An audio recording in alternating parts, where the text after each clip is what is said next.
Hi. So this is our first podcast. This is my friend John, who I met like a year and a half ago, I guess by now. Something like that, yeah. He is Zach Bonnie's little brother from Rocky Mountain Academy. Zach Bonnie is our author. He's written 2 books about his experience, and he's writing his third. And I wanted to have him talk to the survivors because he's said some of the smartest shit about how to feel better as a life of an adult survivor of the troubled teen industry. And I think it's probably because you're a little older than me and you are so sarcastic that your humor has helped me a great amount. So I mean, okay. It depends on how you define humor and help, I guess, but okay. So, yeah, I just don't. I mean, I guess, and this isn't probably going to resonate with a lot of people, but I think that, like, how can I put this delicately? There's a period in our lives, sort of, where we kind of like, how to say this? Like, I was very fuck my parents for a long time, you know. I went after I sort of like escaped and got out. I mean, I didn't graduate, that's one thing. So it's not like our relationship improved because I had completed this Herculean like emotional growth task and everything was coming up fucking roses or anything like that. So I mean, there was a period definitely where I was like, you know, very like I very much nursed the hurt that RMA inflicted on me for whatever it was worth. I don't know. And I remember like one like really major kind of like epiphany moment, sort of, where I realized that I was exactly the age that my father had been when I was adopted. And I was already like a couple of years older than my mother had been. And I was just like, I don't know shit. Like like I have no idea. You know, like I'm not, you know, I have no wisdom or like, you know, I don't know. You know, I had a son at that age. He was already like, you know, getting whacked out on goofballs and lying pathologically and like, you know, all the shit that I was doing. And I was just like, wow, they were, I mean, the point at which you realize that your parents were really just guessing what the best thing to do was in a difficult situation that was of my creation mostly, you know, it just was really you know, it was eye-opening. I stopped like, so I mean, I guess the older I got, the less I held it against them. I mean, it's never, look, it was never going to be a good idea. I was never going to go, Mom, Dad, RMA was the greatest. You guys are the greatest. You did the right thing. Thank you for playing. But I stopped gradually like hating them for it, I guess. it Like was I probably told because you. you had a kid too that was like, that like was in and out of rehabs and stuff like that, and that like he needed help too. That no, you don't think that helped? I mean, it helped in that I had no idea what to do with or about his problems. Truth to tell, like to the degree that being a fuck up is like genetically passed on, I feel a bit of guilt about it. I mean, not that there's anything I can do. I mean, my genes are my genes, and my environment. You know, I create or I didn't have much of a chance to create his environment, to be honest. His mom gave him up for adoption, like sort of without me having any say in it.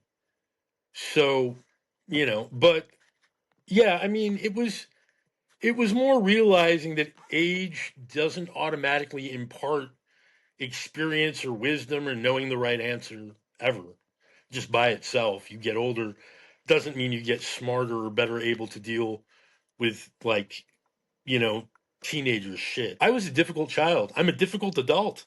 You know, it's not easy to I'm not easy to like coax in the right direction, never have been. So Well, there's yeah, that. yeah. It was like the biggest. You said a couple of things to me that like really helped me, but the first one that I've repeated so many times in so many like a different way was that our parents spent over $100,000 institutionally abusing us as children. They're never gonna accept that that was bad money. Well, yeah, I mean Um, it's I mean, you look, my one of my favorite quotations of all time, and I'm paraphrasing, but it's Mark Twain, and he was a smart motherfucker. He said, "It is far easier to fool people than it is to get them to admit that they've been fooled," and that is true. Like, put yourself in their position. You spent like somewhere between 80 and 100 grand having your kid like mentally raped, and now you're going to go, oh, I'm sorry, honey, that was a very expensive rape I paid for. My bad. That's never going to happen. Like, nobody gets to a point where they Right. have $100,000 to spend on fucking with their kid by admitting error and begging forgiveness. That's not where big money comes from. You know what I mean? Like, generally speaking, all of I wouldn't go so far as to say all, but I would say I'm guessing 85% of the parents that sent their kids to RMA and CEDU were total fucking control freaks. I mean, do that unless you have like the illusion somewhere in your mind, like I can. I mean, it's never going to happen. You're almost all of our parents, I'm fairly sure, were some kind of control freak, micromanagerial And and stuff. what's also crazy is that I've been picking up that a lot of people's parents were like doctors or like lawyers, but like it's a big thing. It's like this is like a second kind of different Munchausen by proxy of like when we leave these institutions, we come from a vast amount of wealth. And that it's that thing of they just continue to pay for us to live because it's a way of apologizing for they know they did something because there's no reason that us run around like 40 and 50-year-old adults and our parents still pay for shit. But that's a thing that a lot of survivors have. And it's I like our would guess parents, that it's more common in the survivor community than elsewhere. But I read a lot of it's so statistics, much more. and Gen X kids are the first generation in American history, by many metrics, to generally be worse off than their parents. Like up until that Right. point, like it was like every generation did a little better financially. I mean, look, when I was a kid, like, 10 years old in 1984, it was possible to have a mother, a father, and two kids. The father went to work doing some sort of like semi-skilled, labor, like HVAC, installing air conditioning, or a mechanic, or a factory worker, something where, you had to learn how to do it, but you didn't need a, higher education, per se. And that was enough. That paid the Right. mortgage, that bought the house, that got everybody to the doctor when they got sick. There was 2 weeks vacation a year. Maybe you went to Hawaii or Disneyland or where the fuck ever. And that was there was food on the table. Like nobody was getting super rich, but that one semi-skilled worker in the household was enough to get everybody by. And what's happened is the labor has gone way, way down. Like, I mean, I live in San Diego now. The rent on this apartment that I'm in is like what, 36.50 a month? It's a one bedroom, one bath, dude. I mean, there's nothing fucking special about it. It's crazy. Just the rent. If I had kids, I would need, Yeah. it's just like the economy finances what we're worth per hour has changed dramatically, and our generation was the first one to like hit that kind of. So, you know what I mean? Like, So but I mean, survivors are definitely probably more like generally indigent, destitute, unable to function than most. But it's kind of a lot of people, a lot of other people too. like that's like it's usually the problem that survivors call me like survivor will call me like my dad has stopped paying for this or my mom won't give me this or like they won't spend an hour with me and that's all I want or like or they or why can't they give me this? I know how much money they have, you know what I mean? And it's like, well, and that was the whole thing is that that's the second thing that you told me is that I was freaking about because this documentary has financially cut me off my family, and I don't even know if I'm gonna get what I was supposed to 2 years ago. When my father's gone, this is a huge amount of money that I'm losing from making this movie, and you said to me when I was crying, I was like, I don't know what to do with my dad. And you said to me, Kari, someday you'll stop getting so mad or so upset. Someday you'll stop getting so mad. What is it? Someday you'll stop being so mad that your father won't give you things he doesn't have to, or that like I forget exactly how you worded it, but it was the most helpful thing. Actually have to clarify that. What the way you took it is also true. Okay? Yeah. Your father's under no I said your father's under no I mean you took it a little bit wrong. I mean, well, the way you took it is also true. Your father is under no obligation, real or imagined, to support you at the age of 40, whatever. I mean, sorry. Like at that age, Right. really, if you can't fucking hack it, he's totally within his rights. He's not being irresponsible to go, bitch, figure it out. Like they can do Right. that. That's Right. allowed to tell a child in their 40s, like that's it. I Is that this is a story that has to be sold correctly for the public to see it. And when we're just looking like a bunch of adults that are unlikable, like bratty fucking people like Hannah Kay and Katie Mack were just making their own prom so they could be prom queen. It's far more ostracizing the survivor community as, you know what I mean? Just not likable little monsters. You know what I mean? Like, here's the thing, okay, and this is where I disagree with you slightly. When I meet people that have been through some analog of what I've been through, I'm probably more forgiving of, shall we say, idiosyncrasy right, than I am with just about any other segment of the population. right. I mean, you bring some fucking weirdo around me and it's like, hey, John, I want you to meet this guy. And I'm like, ugh. And then you tell me you went to some fucking casa by the sea in the seventh circle of hell. And I'm like, oh, I get it. You're my It's family all now. good, bro. Here, you want something to drink? Like, Fine, because absolutely. that's We're we're the good. same tribe. You're forgiven for being a fucking just chode in some cases. I'm like, I get it. You were fucked up. Right. This isn't entirely your fault. And Right. It's like I the just kind same of roll with tribe. it. Like we are in this like when we found each other a year ago, like like when the program came out or when Survivor's Prom, it's like finding your own tribe. It's like talking to a fellow survivor. It's like the first time you don't just censor what you say. It's like it's an instant understanding.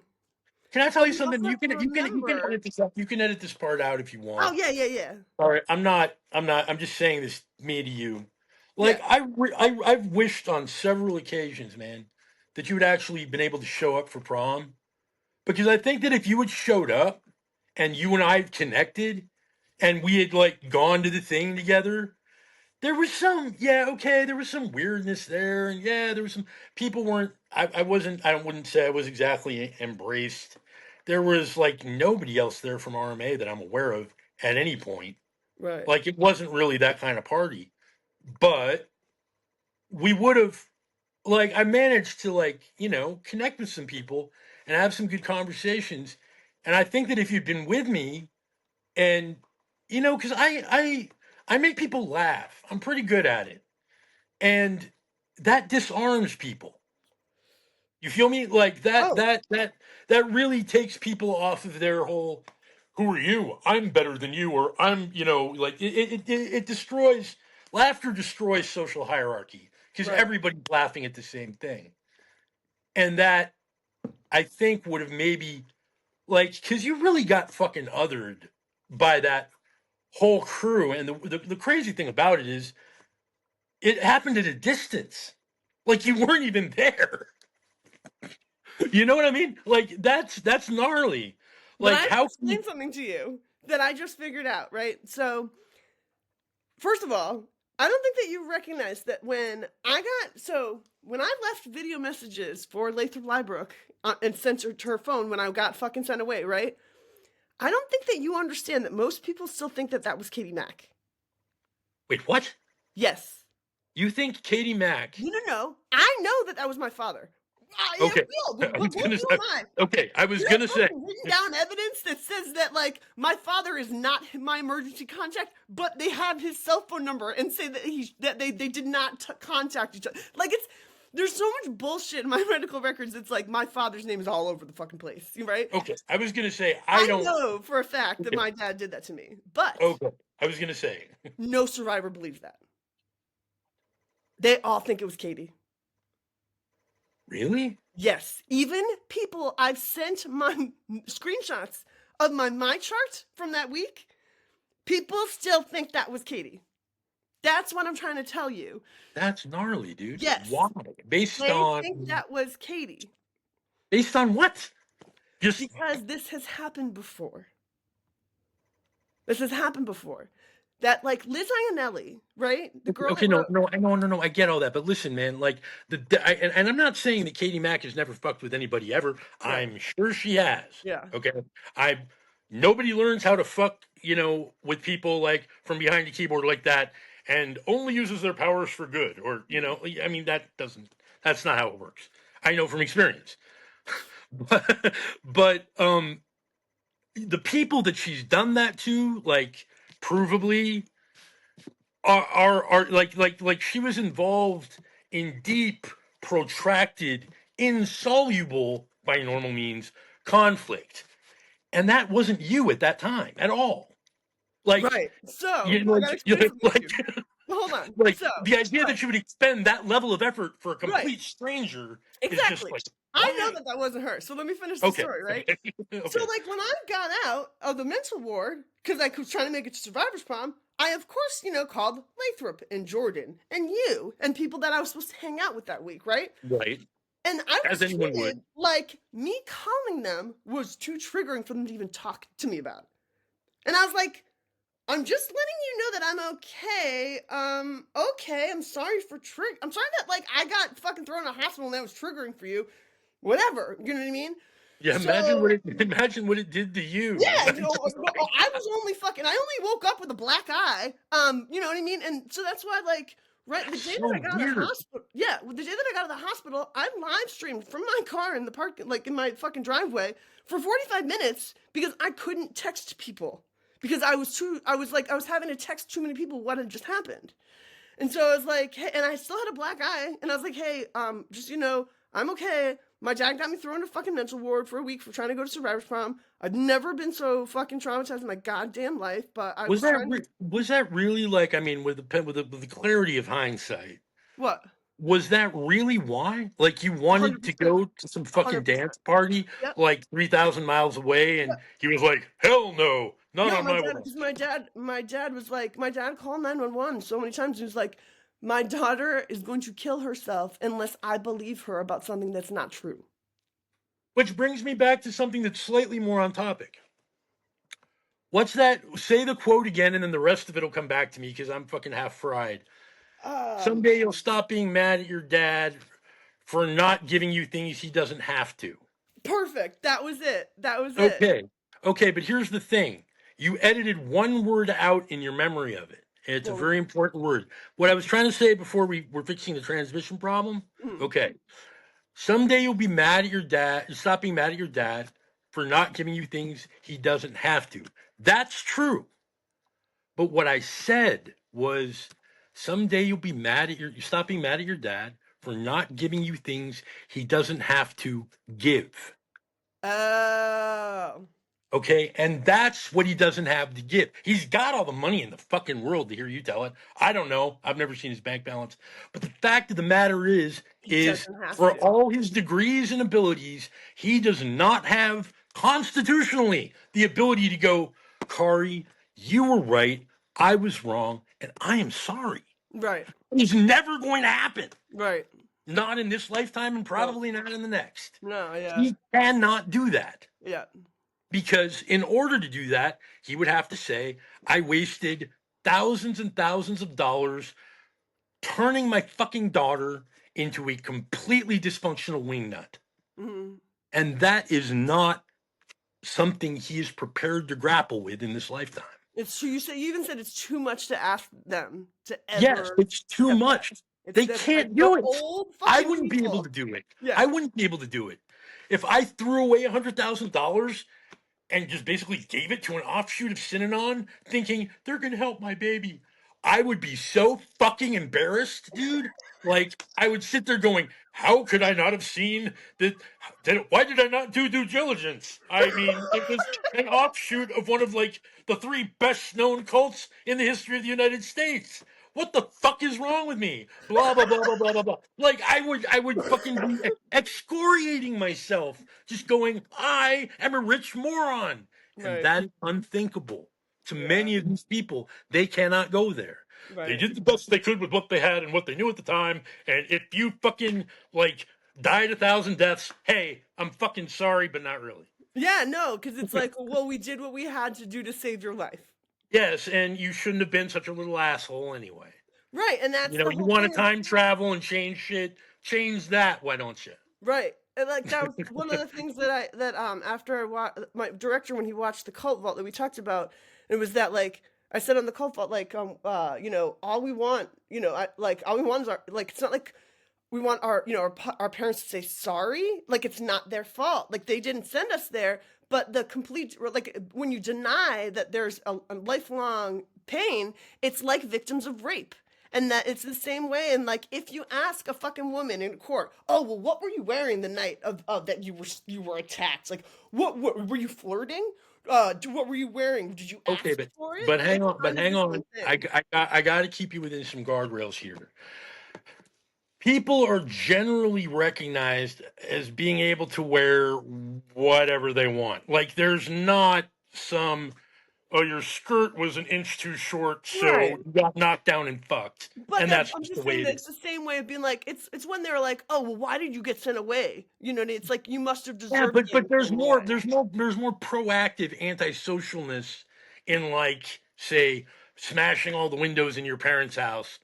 I'm just throwing. I'm not going to name names. These are just some of the things I've heard. Right, Right, right, right. smashing all the windows in your parents' house, running away and like overdosing multiple times. Like, that is more alarming than wearing a skirt that's a couple inches too short. Like, you can be like, I mean, you can't take somebody to task exclusively for their dress and be Right. like, that's why this terrible thing happened to you.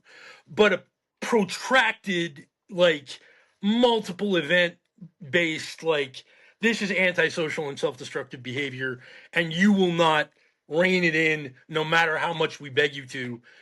You're the other thing you got to realize too is that back then there was like a trade-off, more of a trade-off.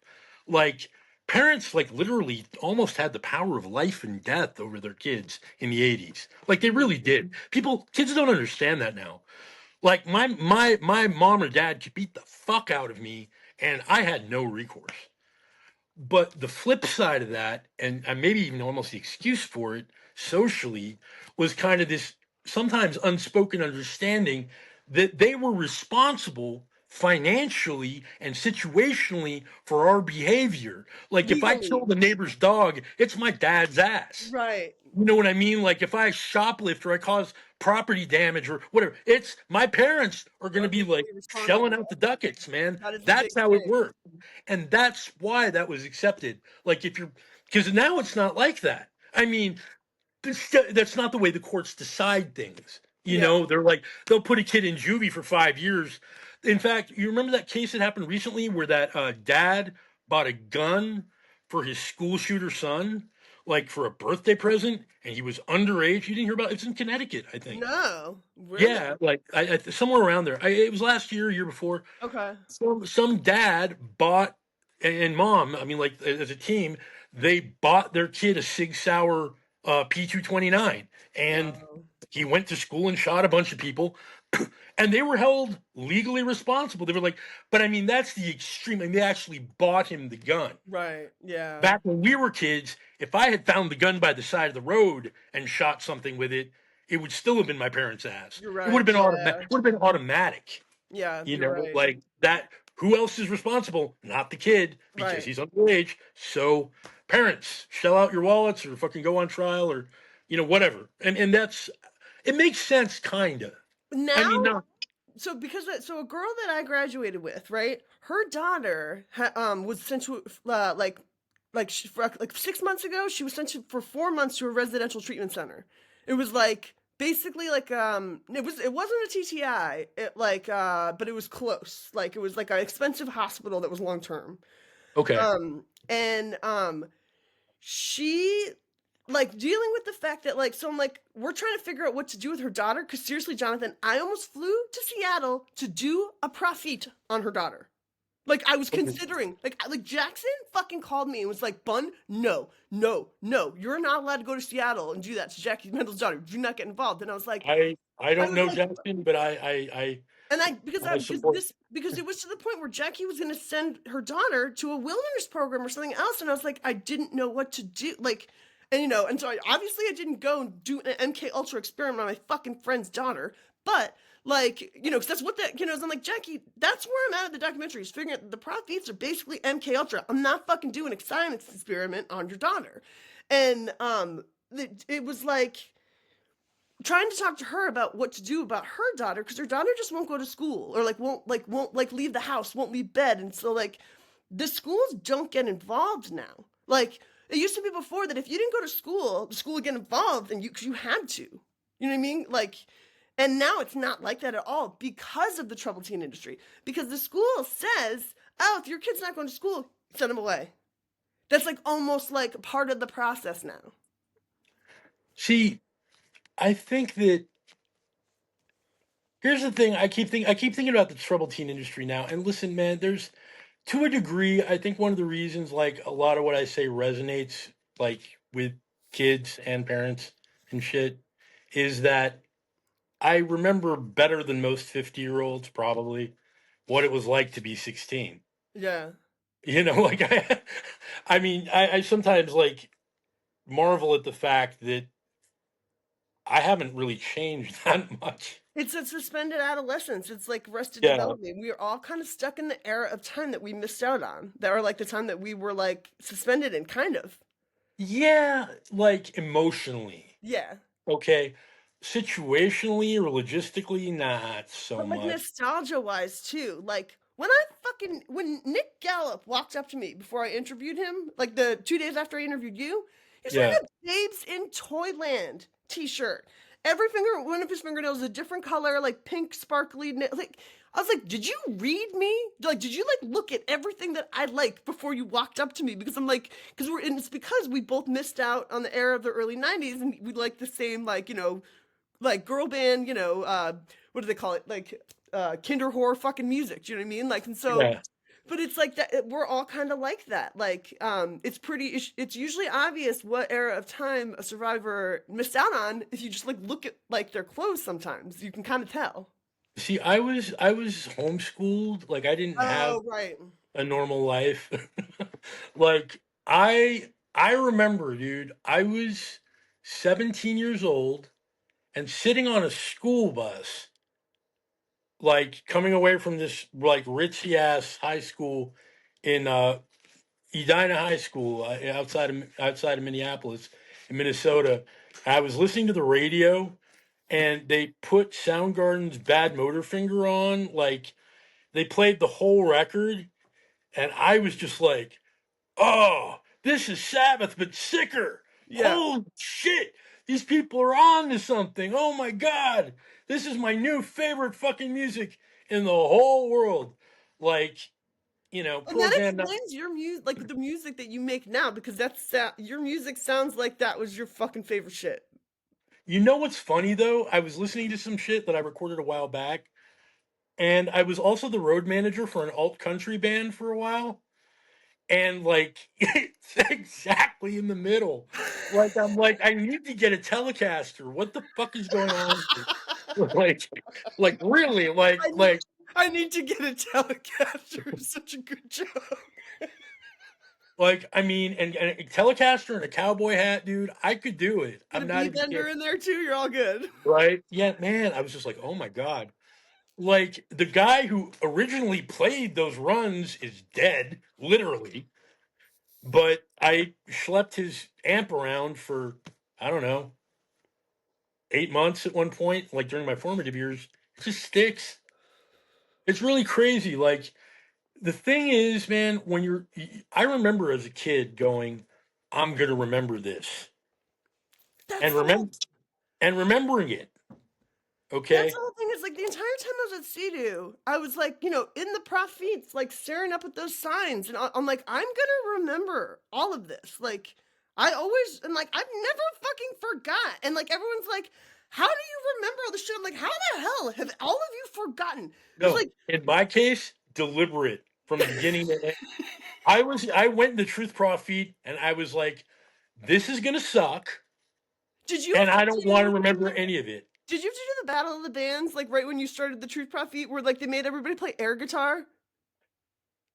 Yeah, I I think so. So, okay, so the Battle of the Bands started, right? And you see like three staff come in, like they're playing like "Bang Your Head" or something, like some crap, fucking hair Gay metal. ass music. I was like, I don't. This does not inspire me Right. to play And so any guitar. everyone, so they like made everybody play air guitar, right? And I turned my back and sat in the fucking corner. And I was like, no, this is not, no, no, no. Like, I was like, no, like, I'm not fucking playing air guitar, first of all. I was like, I'm a guitar player. That's the most uncool thing I've ever fucking seen anybody do in my life, right?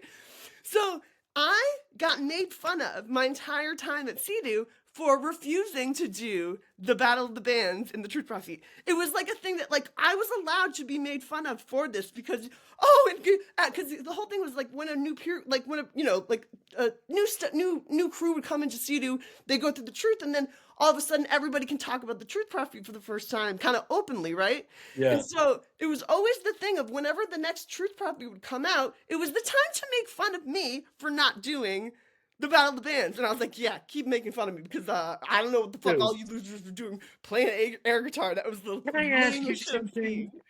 Did it ever seem to you like maybe what like made music acceptable or unacceptable sort of had more to do with the level of inline distortion for the guitars than anything else? I mean, is that just my fucking imagination? No, they said it, well, when I was there, we had a music committee. Jackson's peer group. Did you?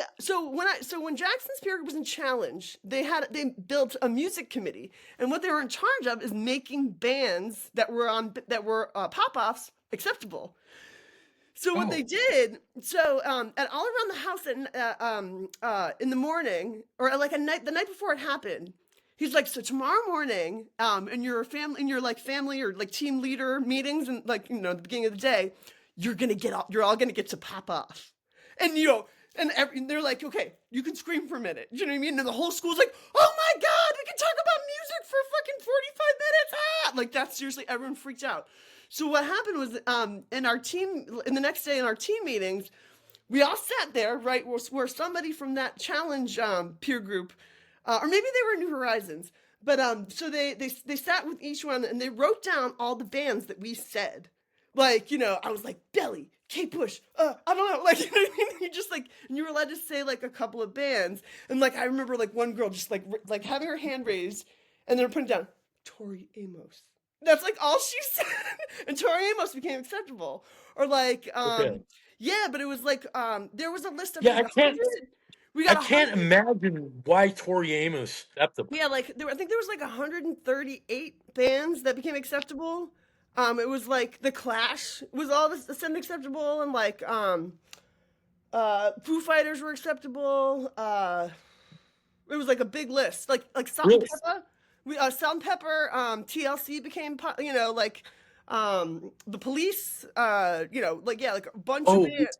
Yeah, dude. it was all good bands too. I tried Dude, called Quest. no. We were fucking banned from entire genres. Oh There yeah, was no. no movement on that at all while I was When I there. got there, it was probably like closer to what it was like the Beatles, John Denver, like it was, like really, really bad music. But yeah, like Jackson's peer group did that, and it probably has something to do with who his father was. It was like, Maybe, oh, yeah. you're Graham Nash's kid, and he was the one that started it, and so like it was also like it was like because we had tapes that we would play in the house at night, We so had they wanted to three get house more tapes, songs. period. We had three tapes, period. I Really? listened to the same music every fucking morning for a year and a half that I was there, dude. And on What week was acceptable? okay, so I can remember I can actually that's one of the few things I remember very clearly. So there was like Hey Jude, there was fucking a couple of Simon and Garfunkel songs, I Am a Rock, El Condor Pasa, uh So yeah, I was telling you about like when the music community got a oh bunch of bands. yeah. Another band that was all of a sudden popular, made acceptable was the Ramones. Really? But we weren't allowed to sing "Teenage Lobotomy," or we also weren't allowed to sing "KKK Took My Baby Away." Why? That's so stupid. Yeah, but it was like because they just didn't want kids running around saying "KKK Took My Baby Away." You know what's funny, man? I was just thinking like of bands that like sort of fell through the cracks because nobody knew who they were. Right. Like Jane's Addiction. You got to remember, I got there in January of 1990. Oh. So me and Matt Jaffe were the only people in the entire school that had any idea So who would you play like Jane's Addiction songs? I wasn't good enough at guitar to play Jane's Addiction So songs would you yet. kind of just like bite it and like Yeah, like Jane says, done with Sergio. yeah, Like I mean, like it was a thing, but and they just sort of automatically like the staff would assume that yell you at us. wrote it? No, I did not. Oh, I no. never. Oh. Oh, okay. But I mean, me and Matt would be singing all that stuff like, coming down the mountain, like shit like that. Like when we were on hikes and stuff like that. Did you get? I think that like a lot of the schools, because I think you even said that like so there would be songs that like, and there were a bunch of guitars around the school. So like I've taught at least 40, 60 people how to play guitar. Because like knowing how to play guitar, there was like a skit, like a something, because you were allowed to eventually get your guitar privilege and you could play. Um, but I mean that's the way it was there. But like we would change the words to songs a lot. Like we would change the words to like, so Pearl Jam became acceptable. And so like elderly woman behind the counter in a small town, like everyone knew how to play that song, and we would change the words, or like we changed the words to Closer to Fine by the Indigo Girls. Oh, that's so weird. Yeah, like yeah, like we Were changed the the Indigo words. Girls unacceptable at No, they were CDU? acceptable. They were acceptable there. Yeah, like when I got there, yeah, they were already acceptable when I got there. But yeah, like we would, or like, but we would change the words to songs that were acceptable to make fun of Sea-Doo almost. Especially to Closer to Fine, because it's, well, I'm trying to tell you something about my life, maybe, but we Yeah. like, we related it to like being, how fucked we were getting at Sea-Doo almost. Because it's like, the closer I am to find, like, I'll be okay. Like, I'm not okay. I'm not, oh, it's kind of like that same thing of like, yeah, I'll be fine. But like, it's like, I'll be closer to fine after Sea-Doo, basically, is how like we changed the words around. And I don't remember, I wish I had them written down somewhere because it was probably pretty brilliant, but it was like a secret way to protest what we were going through by singing an acceptable song but changing the words. When I was a kid, I mean, this ability is long gone. Don't ask me ever to do it. But I used to do a pretty spot on impression of Axl Rose vocally when I was a kid. And it was a total like because I could sing anything like that Right, at right. the time. Anything at all. And I'm singing the stuff of Axl Rose. I would do it like singing completely like Beatles songs like Axl Rose. Oh my god! So you would do And that? You would do that in RMA? yeah, like loud, like because you kind of can't do that voice quiet. Did everyone immediately know what the fuck you were doing too? Oh Right? yeah, but Did it was like staff? a gray area because they were like, he's not singing Guns N' Roses, but he's making everybody think He of is Guns N' singing. Roses. So it's cutting Like, corners. That was like well, that was. yeah, it was you keep finding cracks. I got yelled at in Yeah, some you're cut. Yeah, cracks with your singing. I'm like, I'm just singing, man. I'm that's fucking. hilarious. Oh, and you got in trouble for it too. Like you would get yelled No, at no, around. but you know, I got yelled at about everything I fucking did and half the things I didn't do. So That's so fucking funny. That is yeah, so it was. funny. I mean, yeah, it was a pretty spot on impression too. Like, I think like my That voice is has so definitely funny. gotten deeper over the years, but See, this is also like this kind of stuff is the stuff that like when I started the documentary like a year ago, and like when the program came out, I like called like my girl Leanne, who I knew at CDU.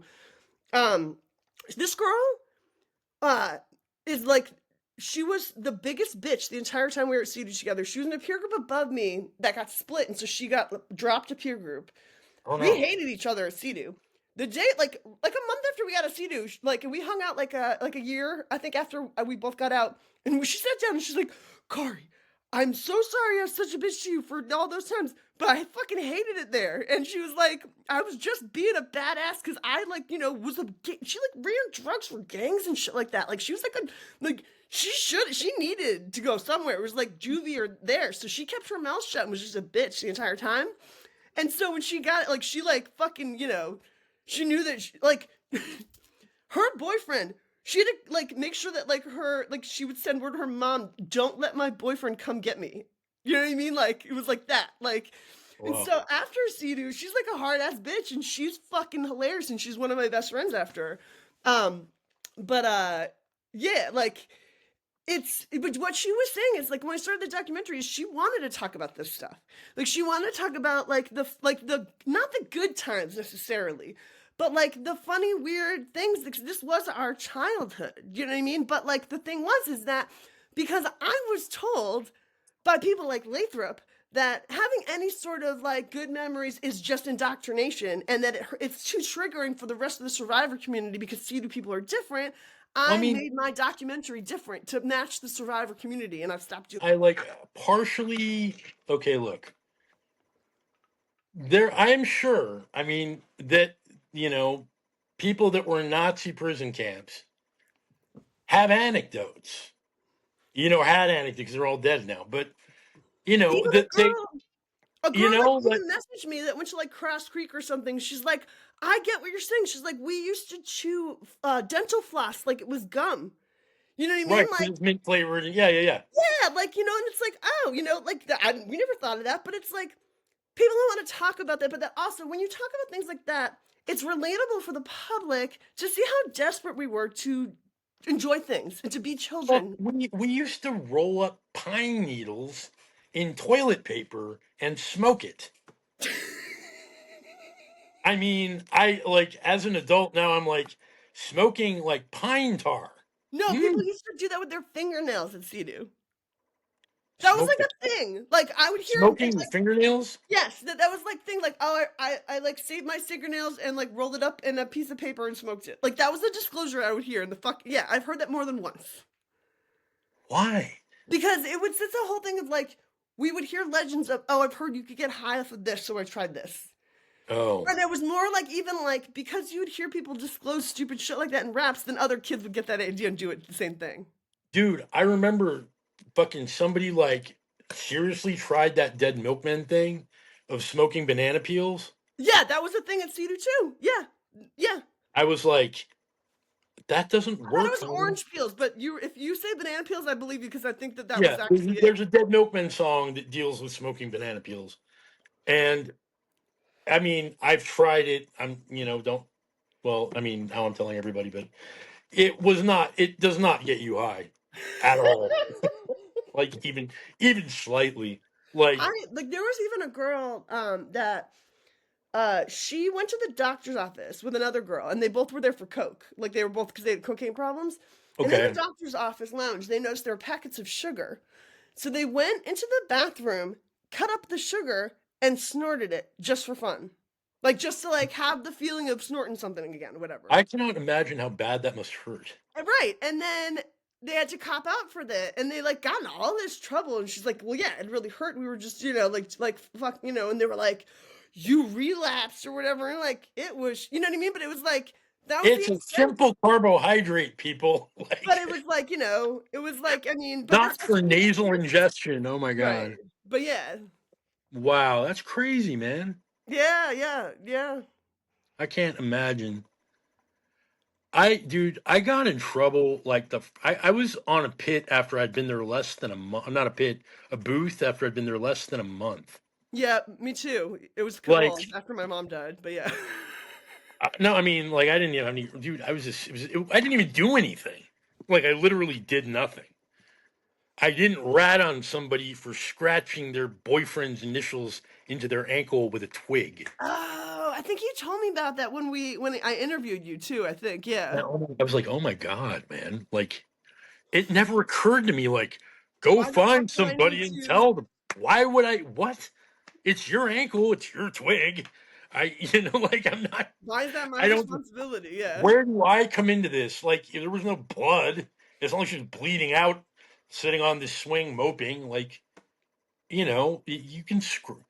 I gave myself. I never copped out to this because I was like, why would I? I was curious about tattoos at the time. Like, I didn't have any real ones. So I was stabbing myself with a thumbtack. I had no idea how deep you were supposed to go. I was, Right. I was 15, dude. So I'm like sitting there, like, the back of a pen, like dipping the thumbtack in it, ow, like pulling it out, dipping it. And I was going to tattoo like the Metallica logo or the Oh my the the, God. the thing on my leg, except I'm not an art director. So it was facing me. Anybody looking at my leg would have seen an upside down, like, metallic. I and I did it like far enough up on my leg, kind of, that like I would basically have had to be wearing my boxer shorts, For anyone like to see pulled it. up a ways to see it. Like I was sitting on the toilet doing it. But we went on this fucking inner tubing thing in some river that I dimly remember, and It got it. I didn't get caught. I mean, but Oh, I was freaking out the whole fucking day, like pulling my shorts down and shit.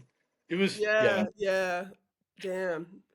No, yeah, Jackson actually, like when I got to Sea-Doo, Jackson's peer group had just gotten back from Wilderness Challenge, and they did something they never usually do is they for the 3 day solo or like in the end of Wilderness Challenge they used to make like the you're like they'd split up the group into twos and they'd make them like meet up somewhere like 3 days later, right?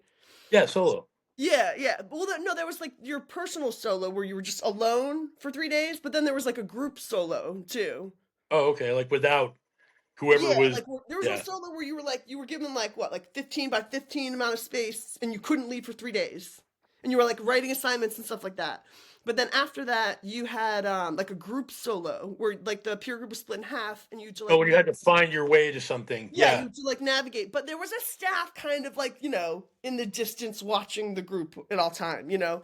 But so for Jackson's peer group, they split it up so it was boys and girls.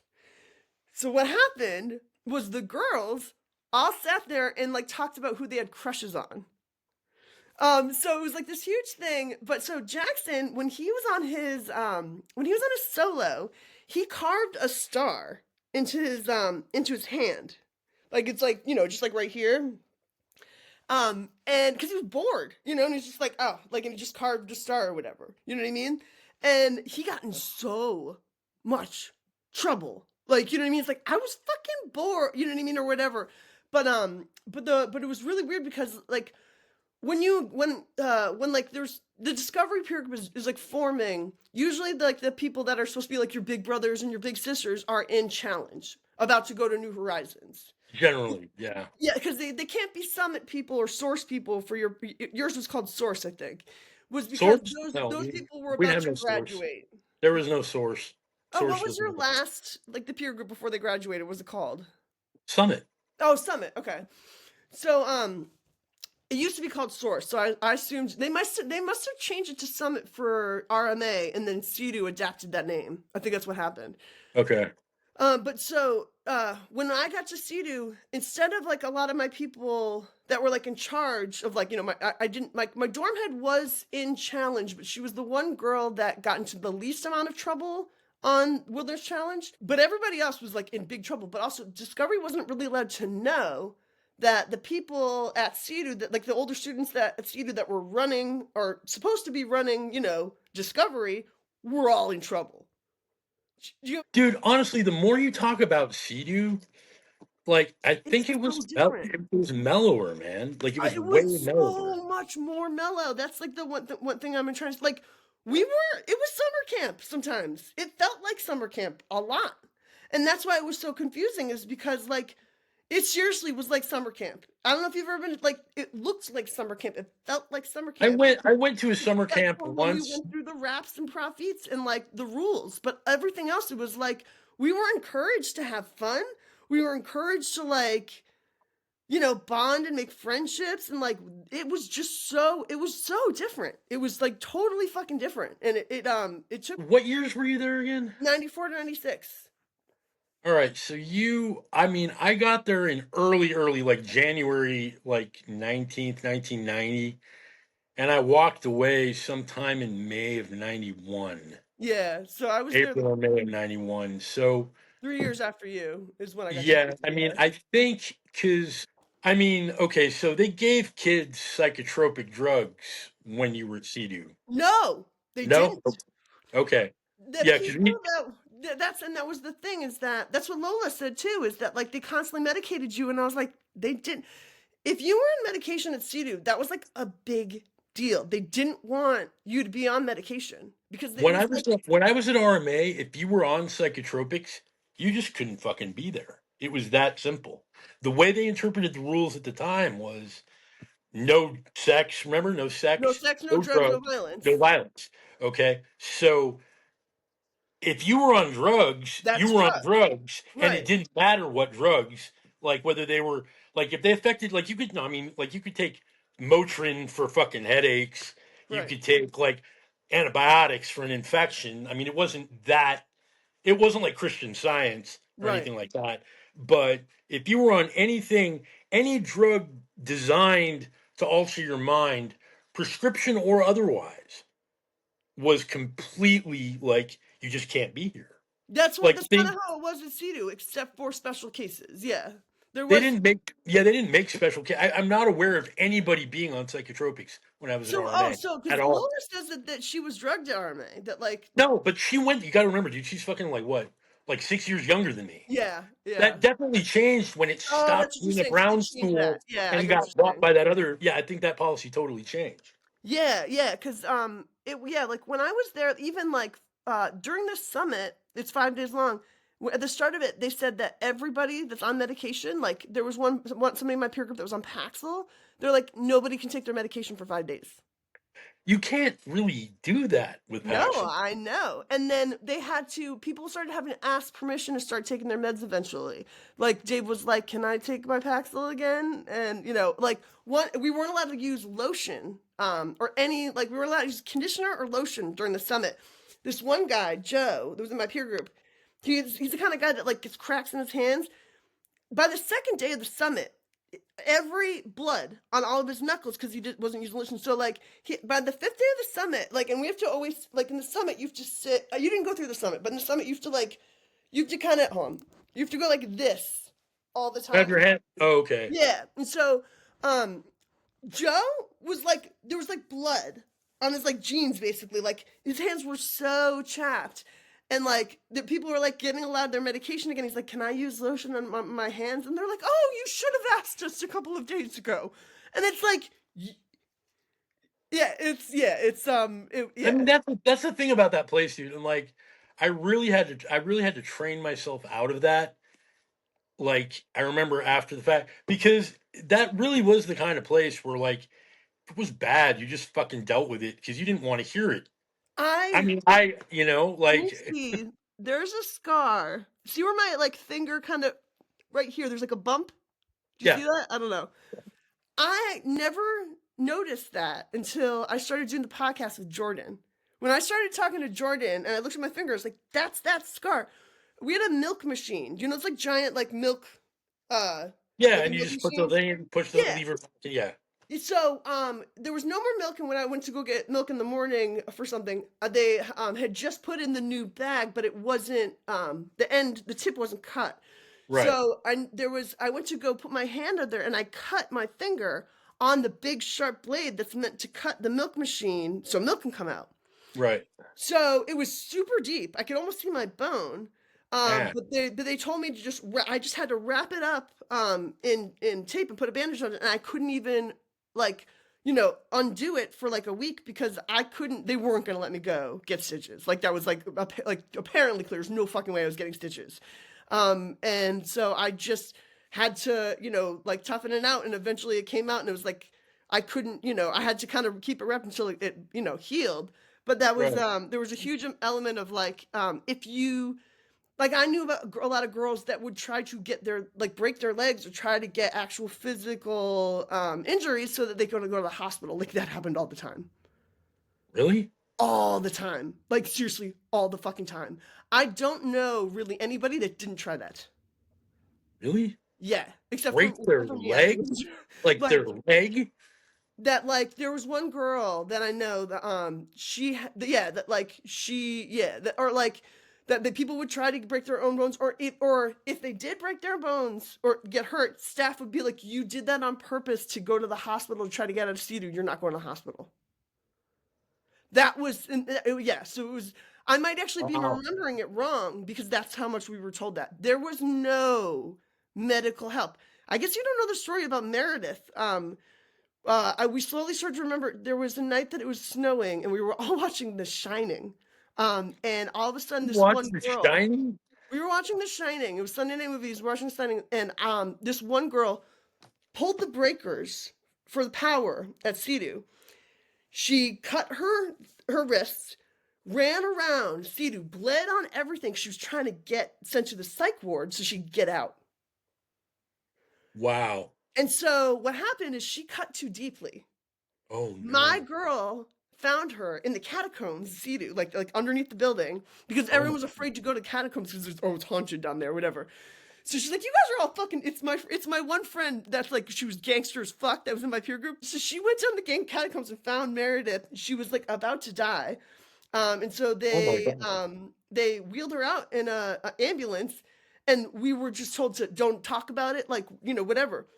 So when I started the documentary, when the program came out about a year ago, this girl Julie, she called me and she's like, "You don't know the end of the story." Was that so? Um, did eventually get sent to a psych ward at Cedu, right? And when she was there, she saw Meredith on the other side of the glass in a different ward because she had been 5150'd after she was 18. Oh my God. And so because they were like, she made a suicidal attempt at Cedu, she's crazy for life. And so she was there after she was 18 on that mountain still. And we don't know her last name. We can't find a picture of her. We found a picture of just the back of her head. Nobody can remember her last name, but Oh we don't no. we don't know, like she was 18 and she was 5150 on the like psych ward like hospital that Cedu used. Yeah. Oh no. Yeah, and we figured that out a year ago. Man. I made a video for my YouTube. It's called "The Night Cedu Showed Us The Shining." Like Meredith, like that's what it's on my YouTube channel. But I just tell the story about it because I also couldn't remember what movie we were watching. Then one of my friends, I was like, "What was the movie that we were watching when Meredith did that thing?" And it was like, "Oh, we were watching The Shining." And I was like, "Oh, yeah, that's why I didn't remember the end of The Shining when I saw it as an adult. It's because we weren't allowed to watch the end of The Shining because all this stuff." Wait a minute, wait a minute, wait a minute. So you would watch a movie and then there'd be like a part of it that you couldn't watch? No, no, no. So because Meredith, when all this Oh, so happened, you all went she away from pulled the the movie and power. seen it. Okay, She pulled okay. the breaker, right? And You yeah, never and saw the so end of it. Okay, all I this get stuff it. happened. And they're like, okay, nothing happened, nothing to see here. Go to your dorms. So we never watched the end of The Shining. Oh, wow. Yeah. Dude, we had the lamest fucking movies, dude. Like the movie we would get like on Sunday night was like Chariots of Fire. Like, I mean, I can't ooh. even. I've never even watched it, and I can't hear that fucking song. Na, na, na, na, na, na. It's like, okay, thank you, Vangelis or whoever. I mean, hey, it won an Oscar. I mean, won a bunch of Oscars if I remember. Just some guy wearing shit running shoes But running behind a Model T or something. I don't what even was know. really apparent was like there's a girl named Camara that posted her walking through the RMA campus a couple years ago. It's in one of the RMA groups, but it's like her just like walking through like the build, around the campus. And when I watched that, I was like, I I totally get some of the differences. Your main house was about the size, like maybe like half the size of ours, Oh, really? just on the main space. But like our main house, when we looked up, it was 3 stories of emptiness. Oh, really? So for you, it was like fucking 4 feet. Do you know what I mean? For No, us, it wasn't that low. but it was there's a huge like but it was like it was the like for us it was like we were in a setting that was so pretty and like fancy. It was Angelica Houston's fucking father's like roaring 20s house where he'd have fucking like speakeasy parties. Oh, That's okay. the No, campus of yeah, CU. we were like in some glorified log cabin, Yeah, basically. like you guys had like plywood fucking like furniture and shit like that. Like we had like Not exactly plywood, but sorta. Yeah, I mean, but it it was was like all. even like all your buildings were on top of each other. Like from one end of the campus to the other was like a mile at CDU. Yeah, that's about the same at Oh, RMA. okay. Like from the end of the road, like there was a driveway that. Okay, so right, like I don't know how well you can see my like. Yeah. So like here's the road that comes up, right? Right. And first there's like the farm, right? Right. And that's Quest territory. Like Wood corral. Quest fucks with no, the Wood Corral is way later. Oh, okay. All right, so Quest is the keepers of the farm, kind of, right? Okay. All right, like that was the third family at the time I got there, and they deal with all like the animal husbandry, and there's goats, but I don't know why because nobody ever milked them, and I don't know if they ever had baby goats or anything like that. And there was like a couple of irritating cows and a bull. I don't know why. Again, it's not like we made any use of them for meat or milk or anything, but there they were. I think there were like some chickens and ducks and shit, and that was about it. Okay, Right. so there's a barn, and that Bruce Wilson lived down there too. He had like a trailer because he was the Quest family head, so Okay. he was farm dude or whatever. And then you come up a little further, like, and the road, it's maybe a quarter mile, right? And it's just gravel. And then the first, like, and then it splits. One goes down to Emerson, and the office is the office is like administration or whatever is in the front of Emerson. Okay. And then like there's like an office up top and then two office rooms down here for like strip searching and sorting through shit and whatever. And then back behind that in the same big building is like school. Right. And there's like, three or four staff that were hired ostensibly for their teaching credentials that, you know, taught like upper school classes, but you really had to be in challenge before you would go to any classes. And then below that, behind the offices, like up top of the classrooms, below is like a weight room, like for lifting weight, like exercise basically. And then Right. behind that, there's like a pond and the sauna. Yeah, we didn't have a sauna. Yeah, yeah. That was pretty sick. The sauna was fucking epic. Yeah, I yeah, that had was the one thing that you guys had that was cool that we didn't have. that was dude. I really like. I mean, I had some like. I'm not saying it was like drugs exactly, but dude, they would get that thing up to like 130, which is fucking pretty. I mean, that's Norwegian level saunaing. You know Right. what I mean? And like it was hot as fuck, and it was a wet sauna, pouring Yeah, pond water on it constantly. It was like, that's dude, dangerous. it Yeah. was like it was like being a fucking like Chinese dumpling, basically. Right. And you put up with it for like 5 minutes was a long time, and then you go jump into a frozen lake. That's the And I thing I swear was to just about God, to ask you, is that's what Griffin said. So, like, when Griffin got sent to RMA, he saw that and he was like, "What the fuck did I see?" Because he's like, "I saw some girl like just like jump out of a sun and like jump into a like broke through ice in a frozen lake and was like yeah, applauded for it." And he was like, yeah, "What the no, fuck did I just it was see?" it was for sure a rite of passage. Like there were many who would not do that. I did it. My heart. I mean, I was 16, and my heart almost stopped. But did you like you got praised for that too, though? Oh yeah, no, John Aaron, the guy who would later go on to be the head of the school. He wasn't then, but he had like a sauna crew, like his sauna boys, or I Right. don't know, like, and it wasn't like anything weird or sexy or anything like that. It was just a bunch of people that could take extreme heat. Yeah, That would go yeah, in there and shoot the shit and listen to wisdom from John or whatever. It yeah. was. I mean, it was male bonding, dude. I See, the mean, thing is that I we had can't that at say it CEDU wasn't. with Martin Weens, but it was creepy. But I bet that what they did, right, was that so Martin Weens like fucking groomed boys in a secret hot tub that was under Emerson that nobody knew about Oh for no, this was decades. not like that. This was not Right. like that. But I think that when they made RMA, that in a way for them to hide or condone or say that, oh yeah, well we already have a male staff that does this kind of, because so Martin was in charge of the swim team because we had a pool. So Oh, Martin taught all the swim classes. I'm a good swimmer. And so when I was in his swim class, they're like, "Oh, maybe you'll get to be in Martin's swim team." Like, and then it was like, "Oh, cool." And they were like, "Oh no, you can't. You're a girl. Only boys can be in Martin's swim team."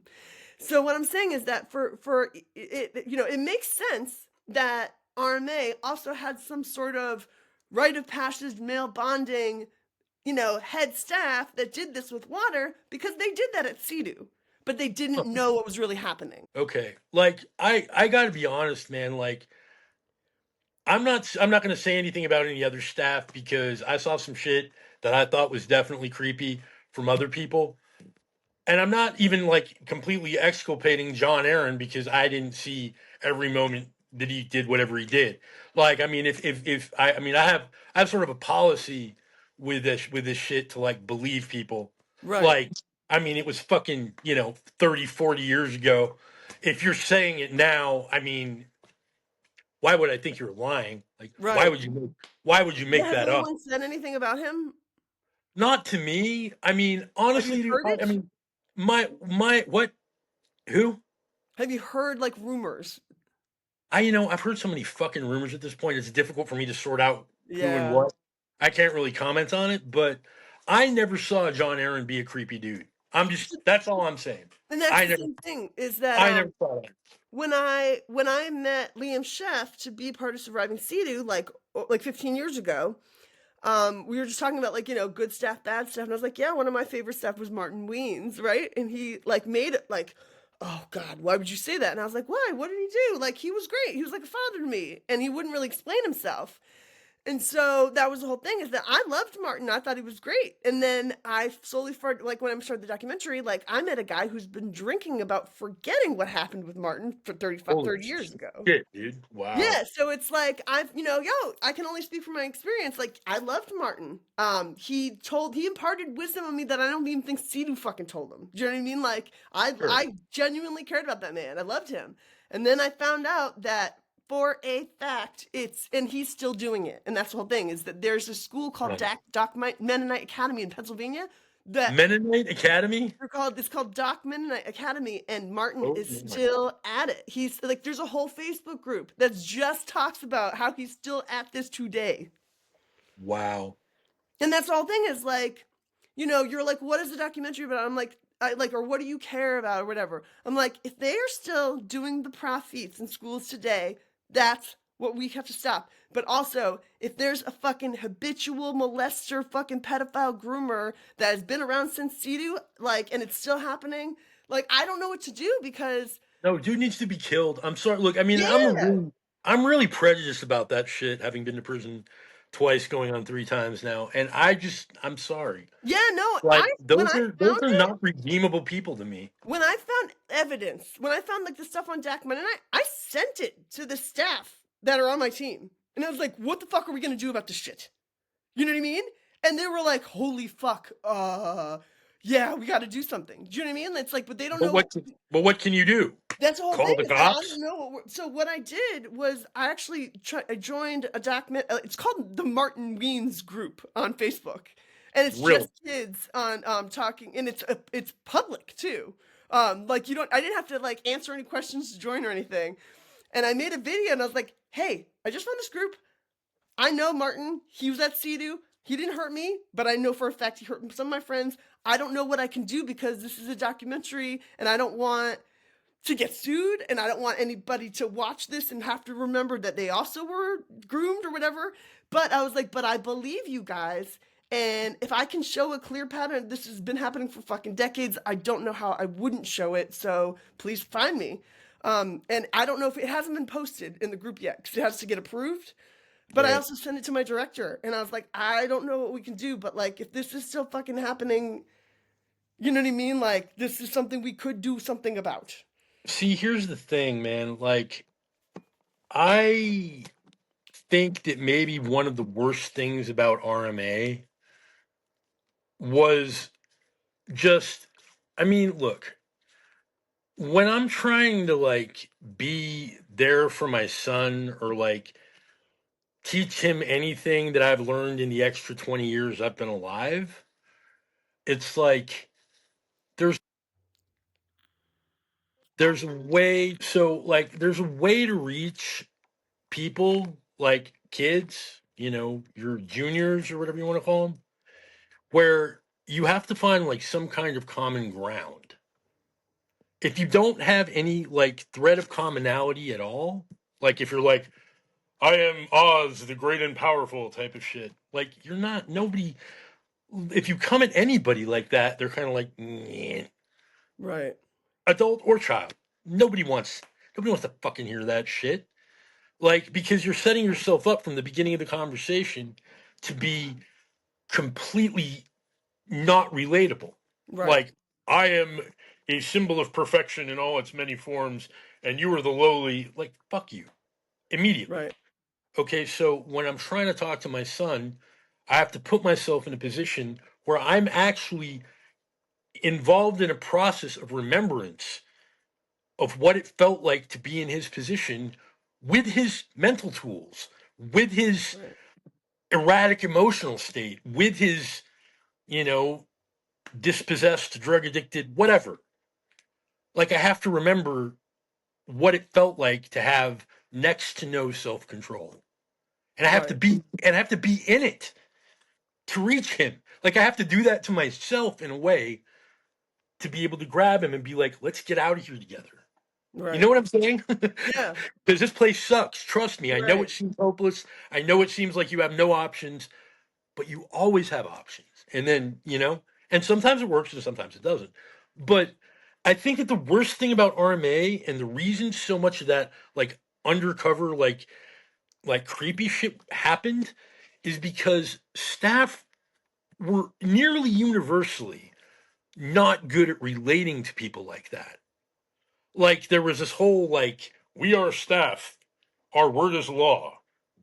They never shared any internal conflicts really or any. I mean, sometimes you would see a staff run their shit in the rap, but like the other facilitator would maybe because they had staff raps and shit like that, they would maybe have an idea what was going on with them, but it's not like they ever shared it. You would just like get to see like Lori Wrist lose her shit, or They did make us do. They did do that to the staff at CEDU. Like they wanted to show their own vulnerability so that like they were more relatable to us, so that we would trust them more. see. Okay, so like Steve Rookie, a human piece of shit, if ever there fucking was one. In case he's watching this or live somewhere, I hope he's fucking dead. Hey, Steve, sue me. See what happens, okay? Because in order for me to be liable for a fucking thing, it has to be false. And nothing I'm about to say is false. So go fuck yourself. Okay. So he would talk about like setting homeless people on fire. You kidding me? No, That's dude. And I'm like, that's the whole thing. Is that story this got cocksucker's sent a to fucking CEDU? monster. He's a fucking monster. Like, That story made its way to I'm sorry. CEDU. This guy is in charge of my well-being, and he's like, like, and I know, dude, nobody runs their. I'm sorry. Like, okay, like, let's keep it 100. Okay, that's a fucking serious felony. Okay? Not only that, it's fucking inhuman.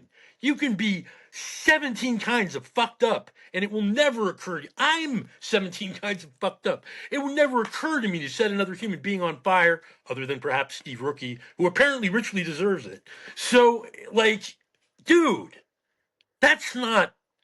No, but I'm it was like, also like yeah, people at CEDU was like, you are forgivable. Like if you polish your chrome ball hard enough, you are okay.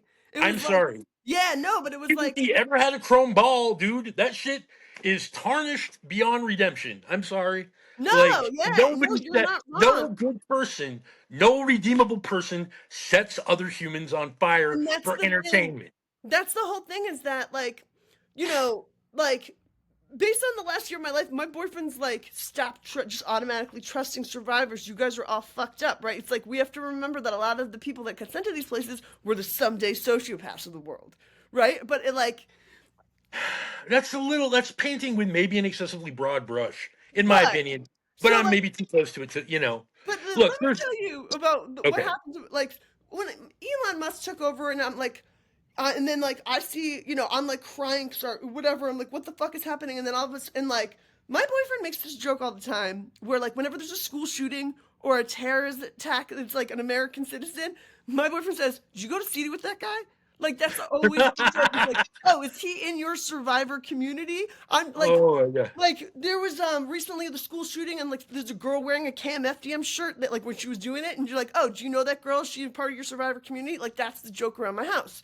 That's funny. So, like, when you like, I'm like crying about Musk like ruining everything, whatever. I see a post on Facebook that's like, "Hey guys, I just watched something last night that says Elon Musk is a survivor and he went to a school. Like, does anybody know this? Why are we not talking about this?" And I laughed at it and I was like, "Are you joking, girl?"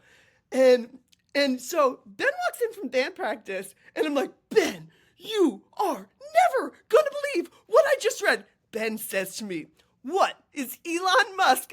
One of your people? He go to CEDU? Is he in the survivor community?" And I was like, "Shut the fuck up!" I was like running around. I was like, "How the fuck did you guess that?" And he's like, "It's fucking obvious. How the fuck? one of your fucking people. Here's the thing about Elon Musk. Okay, and I'm sorry. Okay, I know money doesn't erase everything and blah blah, fucking blah. Okay, but dude has definitely got the funds to buy himself a couple of therapists and not take it out on the rest of the world. Right. Like there's a line and it moves, sure. But I'm I not saying mean, that we are all unfixable or irredeemable as adults if we are not, if we don't turn into complete sociopaths. Do you know what I mean? Like, you and I are relatable human beings. We have moved. We keep changing. We change our minds. We're intelligent. We relate to people. We're not fucking sociopaths ruining people's lives on the internet the last fucking close to a decade. speak for yourself. I mean, But what I wanted to tell you is that, Jonathan, so this is what I don't think you understand. So, right when the program came out, everyone's adding each other or whatever, and I'm like, hey, everybody, these are my friends. This is Lathrop. This is Hannah Kay. This is Katie Mack. Like, these are all my people. All my CD people. Look, hey, I've made all these artists friends. Like, this is the Survivor community. I know the people that are in the program. You know what I mean? I found somewhere in Hannah Kay's pages something about the Breaking Code Silence lawsuit.com or whatever. And so I spend 3 hours of my life just reading that lawsuit, that like fucking, that page that Katie had, right? Then I go online. I'm like, hey, Hannah Kay and Katie Mack, can you guys save me some fucking time and tell me who the fuck I'm supposed to be friends with? Because I just had to read through fucking hours of some crap like website that says that you're suing Athena Colby for like trying to fucking copyright something, breaking code silence nonsense. Like, what is this? And they're like, oh, well, people are friends with certain people for certain reasons. I'm like, well, yeah, I just put Athena Colby in my documentary group as an admin. So can you guys just get together and tell me who I'm supposed to be friends with? And they just wrote, and Katie Mack just wrote, ooh, Athena. And that's all I was told. So for me, I was like, oh, well, I can't trust these people. These are the bad people, right? Athena Colby is the one person that the Paris Hilton Foundation gave $500K to a long time ago, and Katie has been suing her about it for fucking years. That's what this has all been about. oh So really? listen, so I when mean, all this happened, and then a couple weeks later, I'm flying to California, and I got Rocky, and I was like, hey, Hannah Kay and Katie Mack, will you come be interviewed by me? And they wouldn't answer your fucking phone calls. Doesn't that explain why now? can I just? I mean, I don't like. I don't fucking care. I know I'm you don't. like, I'm sorry, dude. I know you don't care. I know you don't I mean, care. like, I really like, and I've tried because But the thing you're is that important. You're Jonathan, in important this to case, me. I Yeah, want you're you to think important about to one me. thing. Think about Okay, one fine. thing. Okay. What is this like? Remember how many times have I called you and been like, "What do I do when a fucking police shows up and they want to take me to the mental ward?" Like, you know what I mean? Like, there's that thing about survivors where we would rather die than get reinstitutionalized in any way, Oh yeah, no, right? that's absolutely true. Absolutely true. That's what I'm trying to get to you. Girls have killed themselves because Katie Mack has called wellness checks on people. May I ask a series of questions? Yeah. Okay, so it would seem, I mean, from the outside looking in, that if the girls killed themselves in response to wellness checks, maybe the wellness checks were appropriate. I mean, because that's like a really. I mean, look, that's Think about it. Think you about what could you call. said. I know I am, but if you called in a wellness check on me right now, it would not affect my will to Right, live because one way or another. you're smarter than everybody else. But it's the whole thing of like what they'll do is they're like like there was a like when I made friends with Christian, it was because she saw that I was getting attacked, and she and when she told me about the girl that she specifically knows, that this girl Mandy, that her husband is willing to be in the documentary and talk to me because he knows for a fact that she killed herself because Katie Mack had sent authorities to take her to a hospital, and this has happened before. This is not. I'm like, so that's what I'm trying to tell you. Whoa. There is Yeah. there's a marked difference between a wellness check and involuntary institutionalization. Wellness check, police knock on your door or whoever, some health or safety official. You open the door. You go, yes. And they That is go, not how survivors deal with it, and I'm proof of that. okay, all you needed was to be told these are the things you say. Right. But nobody I does. am But neither a threat to myself nor a threat to others. And unfortunately for you, it's not illegal to be crazy. Anything else? That's it. If you haven't we been didn't. declared incompetent by a court, Right. that conversation is fucking over. Right. But Period. for Like a there's nothing else to survivor, say. look at Elijah Blue Almond, Cher's son. When I was going through the same stuff with my dad a year ago, that was happening to Cher's son. Is that Do I like need to like put up a web page and like drop you links to really it all over the should? internet You where this is absolutely all you should. have to say and they have to fuck off? You absolutely 100% should, because it's happening to Sean, not what's his name, not Sean, yeah, Sean, that was in the program. He's like the one kid that was like skateboarding. Sean, I never really watched okay, that so in its there was entirety. one cool guy in the program, and it's happening to him right now, and that's what, and I knew, and like he kept on putting like, I'm alive at this time, this is where I am. And he was doing it multiple times a day on Instagram and Facebook. Give me his phone number, like call him to prep him, and I will give him the same speech I gave you. I am neither a threat to myself nor a threat to anybody else. I am not armed, I'm and not suicidal. I'm not, I'm not like, suicidal. I'm not yeah. homicidal, and it's not illegal to be crazy. Yep. No, but So unless you yeah, have an order from a judge robbing me of my adulthood, fuck off. right. Read I'm that. like, that's what I keep on telling him, because he keeps on posting, I'm alive, I'm here, sign of life. And he'll do it multiple times a day. And he's been doing it for like weeks. And I'm like, listen, Completely the unnecessary. only people that make you do this are not looking out for your best interest, because you sound crazy doing this, and they're making you do that on purpose. I mean, because I'm seriously, I just keep coming back. It's federal. It supersedes any state law or, you know, group policy. Like, the fire department, we have a policy, this and that. And you'd be like, yeah, your policy is fascinating. But the law says, Right. unless you have an order from a judge that robs me of my capacity to make decisions for myself, go away. And that's what I had to do the second time, because basically it's like, so when I'm like telling him, like, he's like, of course Elon Musk is one of your people. Do you know what I mean? Like, my boyfriend has video of me from when I moved, when I like started living here. My cat died. And I ran to the neighbors, borrowed a shovel, and started digging a hole in the backyard for my cat. Where do you think I know how to dig holes, John? I don't Sea. know. I know how to dig holes or dig in the dirt from Sea. So I was using like 200% of my body to dig a hole for my dead cat while crying. My boyfriend was like, "How the fuck do you know how to dig a grave that fast? When the fuck have you like buried a body before?" He How big was videoed. the cat? You're right, but he was videoing me from inside the house because he thought I was looking crazy. But that's the whole thing. It's like when we had to do work assignments, we had to use, if you didn't visually look like you were killing yourself doing that work, you weren't, you know what I mean? Like in agreement. Oh no, I mean, when I was on my full time, dude, I built. Okay, so there were all these trees by where I was working that were older and had like these holes in them.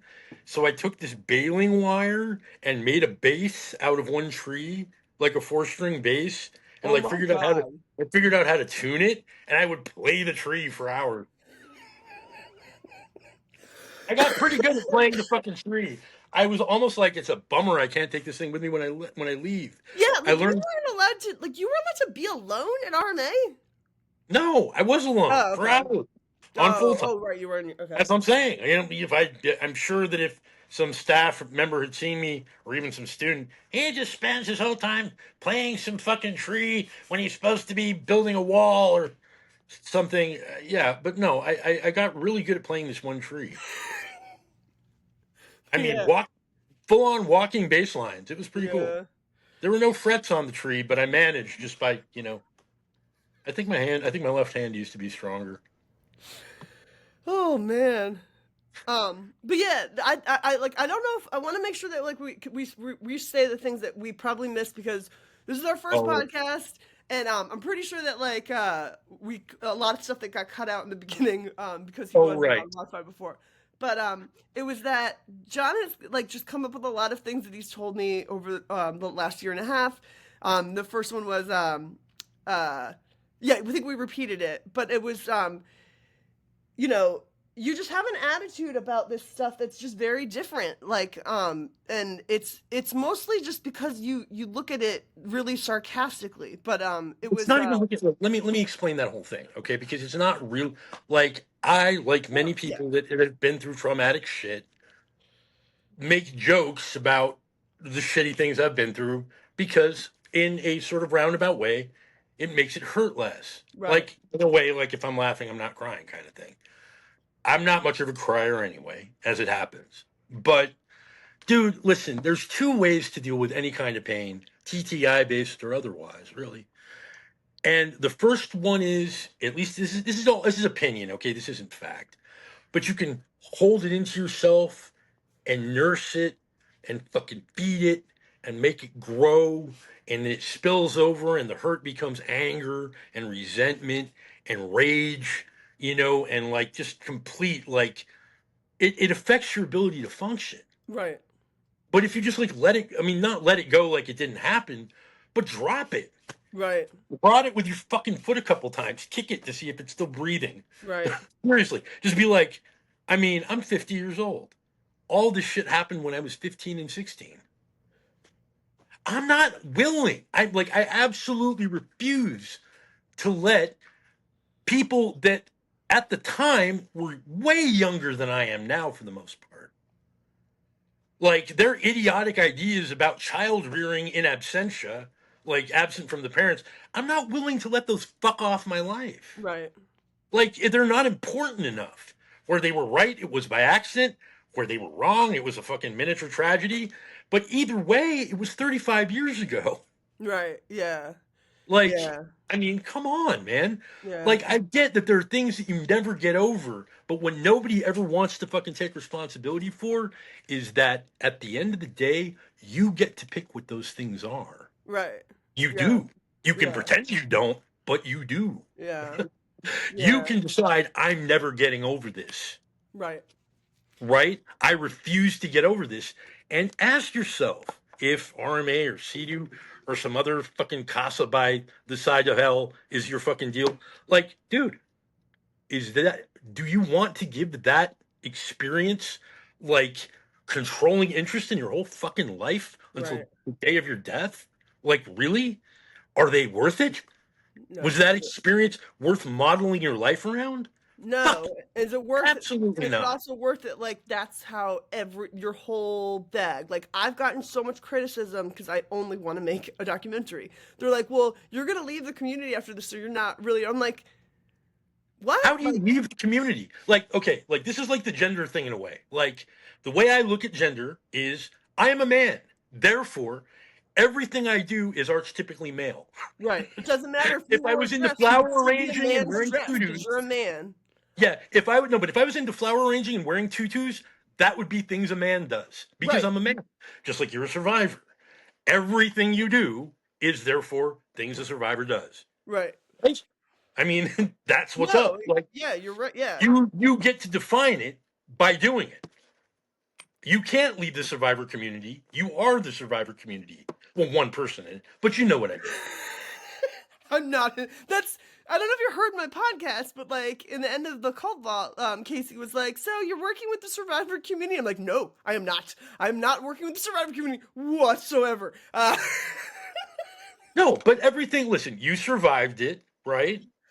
Yeah, but the worst part of surviving was surviving the survivor fucking community. That remind yeah. That one of my favorite bumper stickers of all times is Jesus save me from your followers. Yes. It's a little the same. I mean, look, and I mean, dude, like honestly, I want every fucking buddy out there, survivor or not, to live their best life Right. and have as Yeah. much happiness, I do get as much too. happiness as you can, man. Like I got nothing. I'm not willing. Like you're infinitely more willing than me to like go. around picking enemies based on I'm not picking ideology. enemies. I'm trying to help people that need help, and that's the part you still don't get. No. I totally get that. We just have different styles. Basically, Um, John, I can't stop the troubled teen industry, but what I can stop is the mess of this community because I was outside enough to fucking see it and, only be a Sorry, part of it for a small sweetheart. amount of time. You can't even stop that. Okay, That's what let's nobody call a else thinks spade I a can spade. do. They're like, you can't People, stop Katie Mack. I'm like, I'm going to you, try. you can't stop anything. Well, no, Okay, because the whole I love you, but something I that Ann mean, Peterson told me was she was like because what happened was so I saw Janja Lalich. You know who she is? Janja Lalich is like a cult expert, right?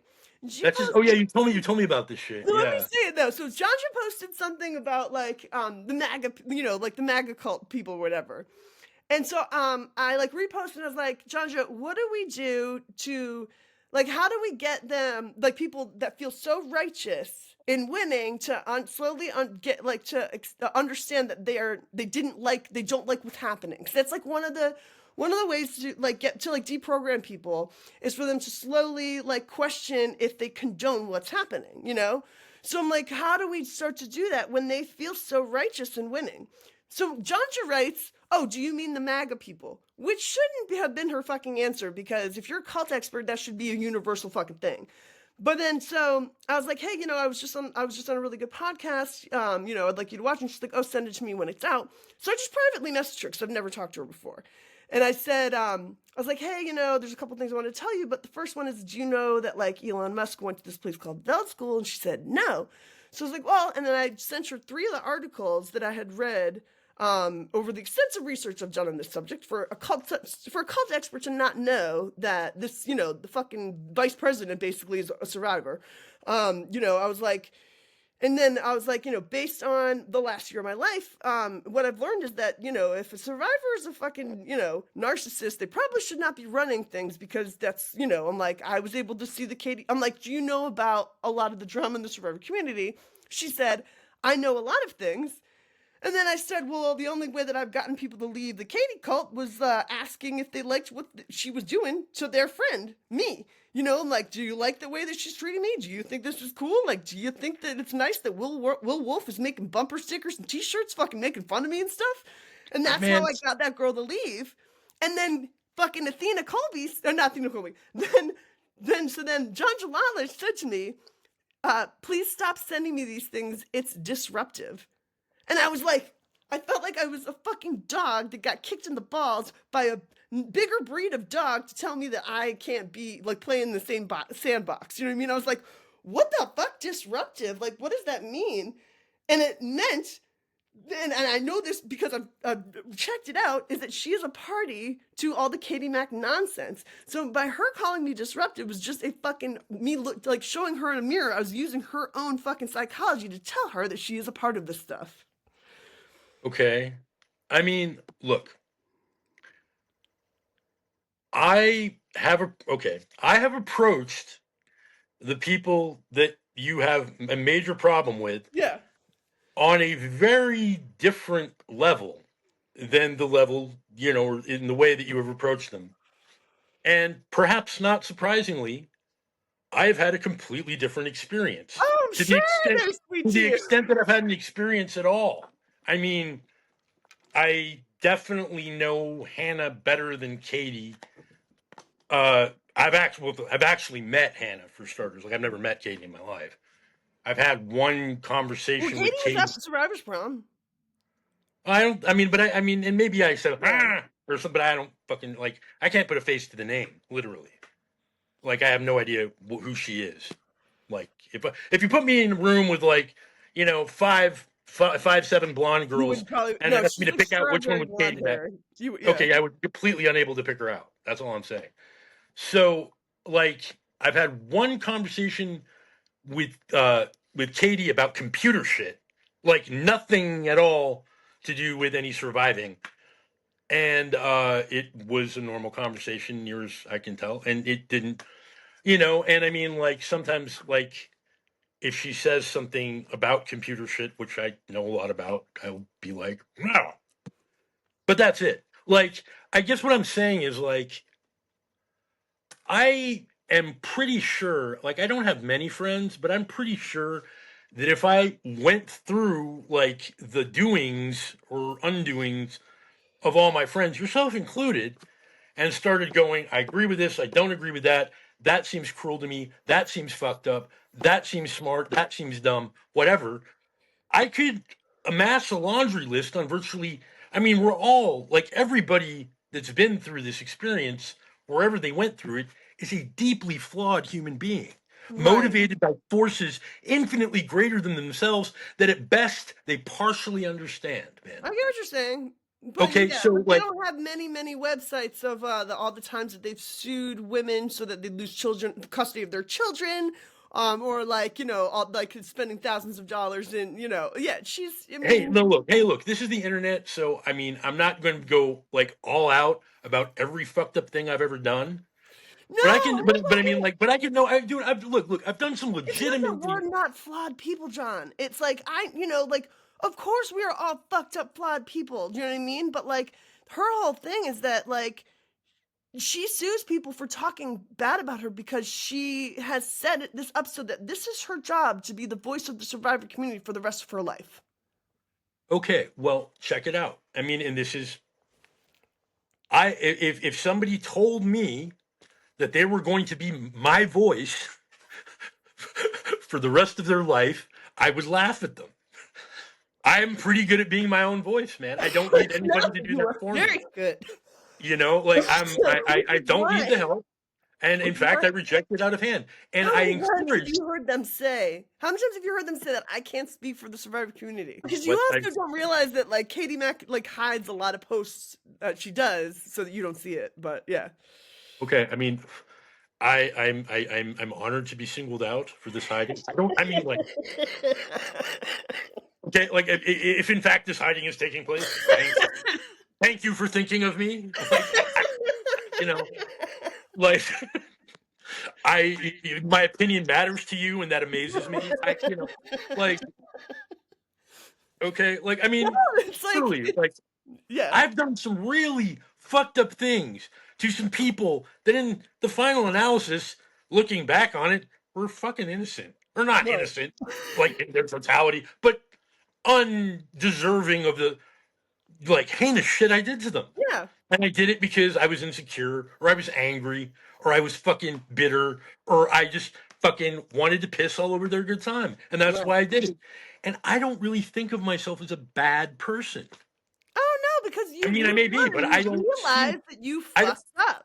You're yeah, recognizing. You're taking responsibility. You've changed. You've like been like, oh, I did something fucked up. That was fucked up. I'm recognizing it. That is not what that's not what a narcissist is capable of. okay, And that's but here's the thing I'm going to ask you. Like, there are people that, when they're confronted with something fucked up they did publicly, okay, they double down. And that's oh, like it's almost like they don't think about it. They're just like, I'm gonna double down on this shit. I'm not admitting my flaws to this bitch or and that that's bitch been or going whoever. on for like 8 years. Okay. Yeah, okay. So, but then there are people, those same people, if you confront them privately and go, all things being equal, is that how you wish that had turned out? And they'll Yeah, say, I'm not stupid enough to talk to Katie Mack about that, but maybe you could ask her. I Because don't, I that's the mean, whole look, thing is like it's one of the things I posted was that like, I was like, just so you know that like every survivor of the troubled teen industry that like when they found out that I was institutionalized against my will over a year ago, they still think that's Katie Mack. And then I put in caps, tell Katie that to look up fucking who Belle Gibson is and who fucking Teal Swan are, because I am only making the documentary that is presented to me. So if she wants me to make a documentary about how she's fucking basically a fake influencer that ruins people's lives, or a cult or whatever, but you know what I mean, like either knock it off and stop ruining people's lives, or that's what this documentary is about. I'm going to give you 50 cents worth of unsolicited advice again. If I were you, and I am not, but if I were, I would confine the scope of my documentary to Sea-Doo education. No, no. Okay. And the reason let me finish, Okay. then you can say why not. The reason I would do that is because of all these subjects and sub subjects and, you know, different roads and detours and shit. It is the one that you know for fact, or at least your fact, because you were there Right. and you know it's not theory. But that's the whole Nobody can thing, is that nobody can Sea-Doo dispute. is that the reason why, so the whole thing was that when I started the documentaries, because when I spoke to Jordan the first time, Sea-Doo was still around. Is that Sea-Doo was Oh, in WAS. Is that I could smell it. There was still Sea-Doo around. So that's the whole thing, is that like they don't like Sea-Doo. That's what the TTI has. Like Sea-Doo fucking made the TTI. Like there was a couple of different ones. Like I don't plan on extensively talking about what happened at like the Seed and all the other ones that aren't specifically Sea-Doo, but I well, want to because talk about how Sea-Doo, where it started, all the other ones, how they started, and then where Sea-Doo spread, where the profits went to, like how we were the sure, model home for the rest of the schools to exist in the first place, and to right. tie it all together. It's a Sea-Doo documentary, but it's about that, like I'm in the Sea-Doo commercial, Jonathan. Oh, that's terrible. I'm There's so sorry. there's a commercial on YouTube that like I'm in it twice. Oh And no. then it, like you see me, I'm like somebody's kicking, like we're playing kickball and I'm wearing like a blue top and white pants, and, like my hair's all frizzy, and then like you see me again, I'm like in the dining hall during Christmas, and I'm tickling my friend Jennifer, and then there's Danielle Hagin is on the other side, and I don't think she's alive anymore, and then my friend Jackie, who I graduated with, and another girl, like we're all sitting next to each other, and on the other side of the booth is Simon, who they built the middle school for because he was 10 years old when he got to Sea-Doo. Oh no. And I And found him. I found him, and you know why I found him is because I found that motherfucker that Jenna Bullis still talks to, this guy David Saffron, who went to Sea-Doo in like 99 or 2000. And he paints himself like he's some sort of punk rock legend of Chicago that got plucked of his prime and sent to Sea-Doo for fucking it like a year. And he's a fucking loser piece of shit.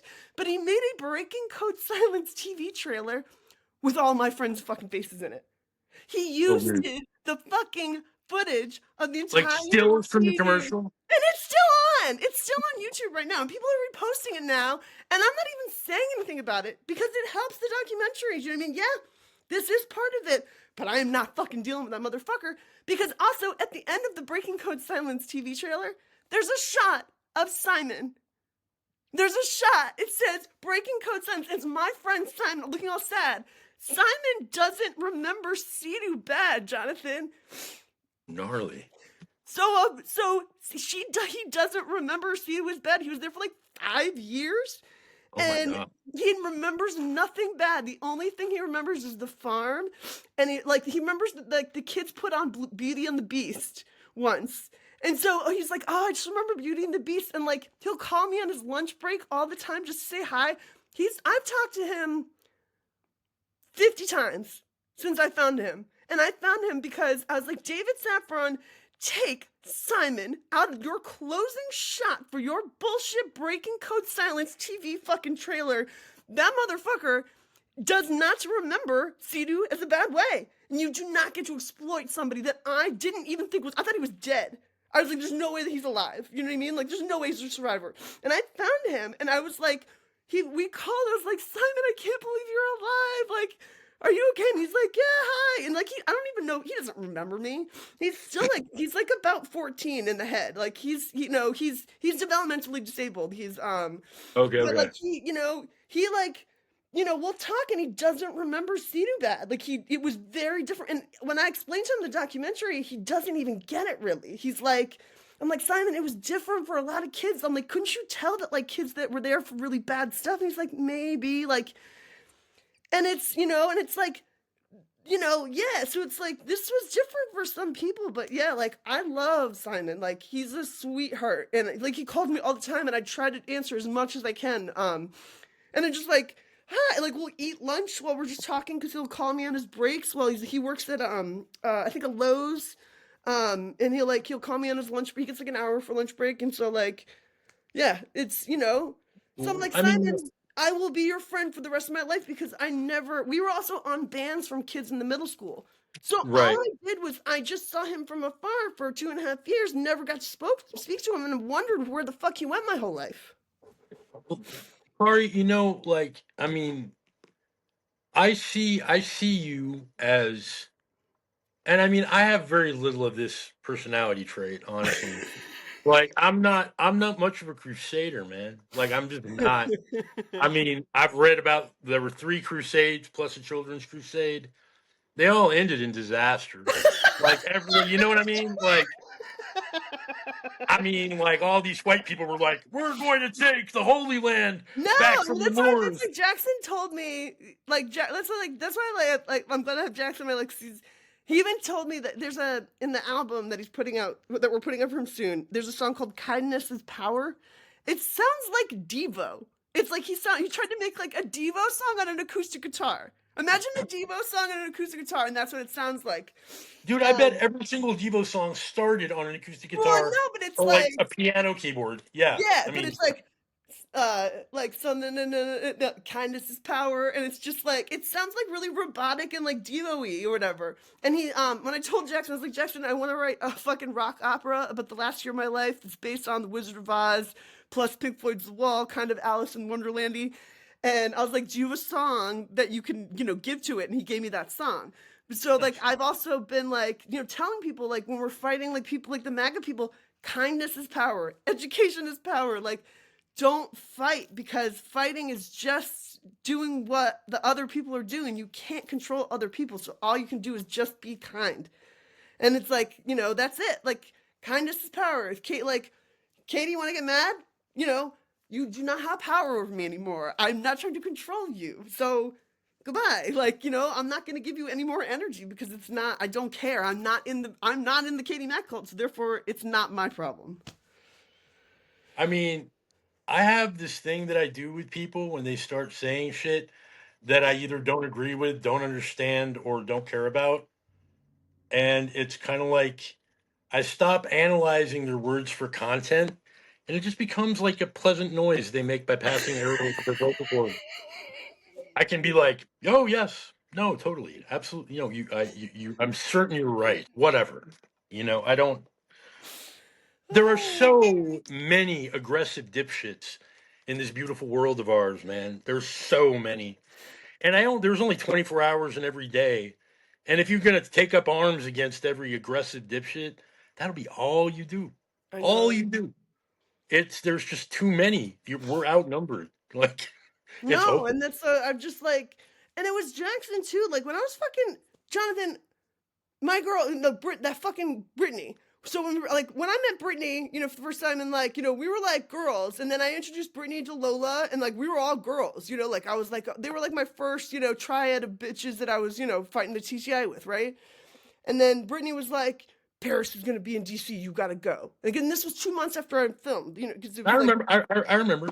Yeah. and then it was like, and it was like, oh, I have to. And I was like, texting with her fucking assistants because I know that they also have 203 fucking numbers. And they're like, oh, they're like, I'm like, oh, thank you for coming. I'm like, I just feel sane for the first time. Do you know what I mean? Like, I feel like, like, I feel sane. Like, you guys know who I am. You know that I was in the hospital. Like, I'm coming to see somebody that I know. Like, it was personal for me. Like, it's like I'm gonna go see somebody that I know in DC who is the fucking biggest person that everyone knows that we are the Paris Hilton, issue. And like when I realized like we were in like everyone was still walking around DC like like playing pretend DC and they'd all watched that video. They'd all watched that video that said she But wasn't coming, and I still hadn't watched it. And Brittany was like, so I'm like, oh, is Paris coming? And they're like, you didn't watch the video? I was like, I was driving. Why the fuck would I watch some stupid video on fucking WhatsApp if I'm driving to DC using Forget Here? And I was like, and then I didn't watch it until 2 in the morning. And then I remember you called me right after you watched it. You were flipping the fuck I was out. like, I was on Facebook. Somebody from CEDU fucking text me right the fuck now because I don't know what the fuck I'm gonna do. Like, what the fuck do I do? And then Jackson was the first person to text me, and he's like, "Bun, what's happening?" I'm like, "Paris isn't here." And he was like, "Are you kidding me?" I was like, "No."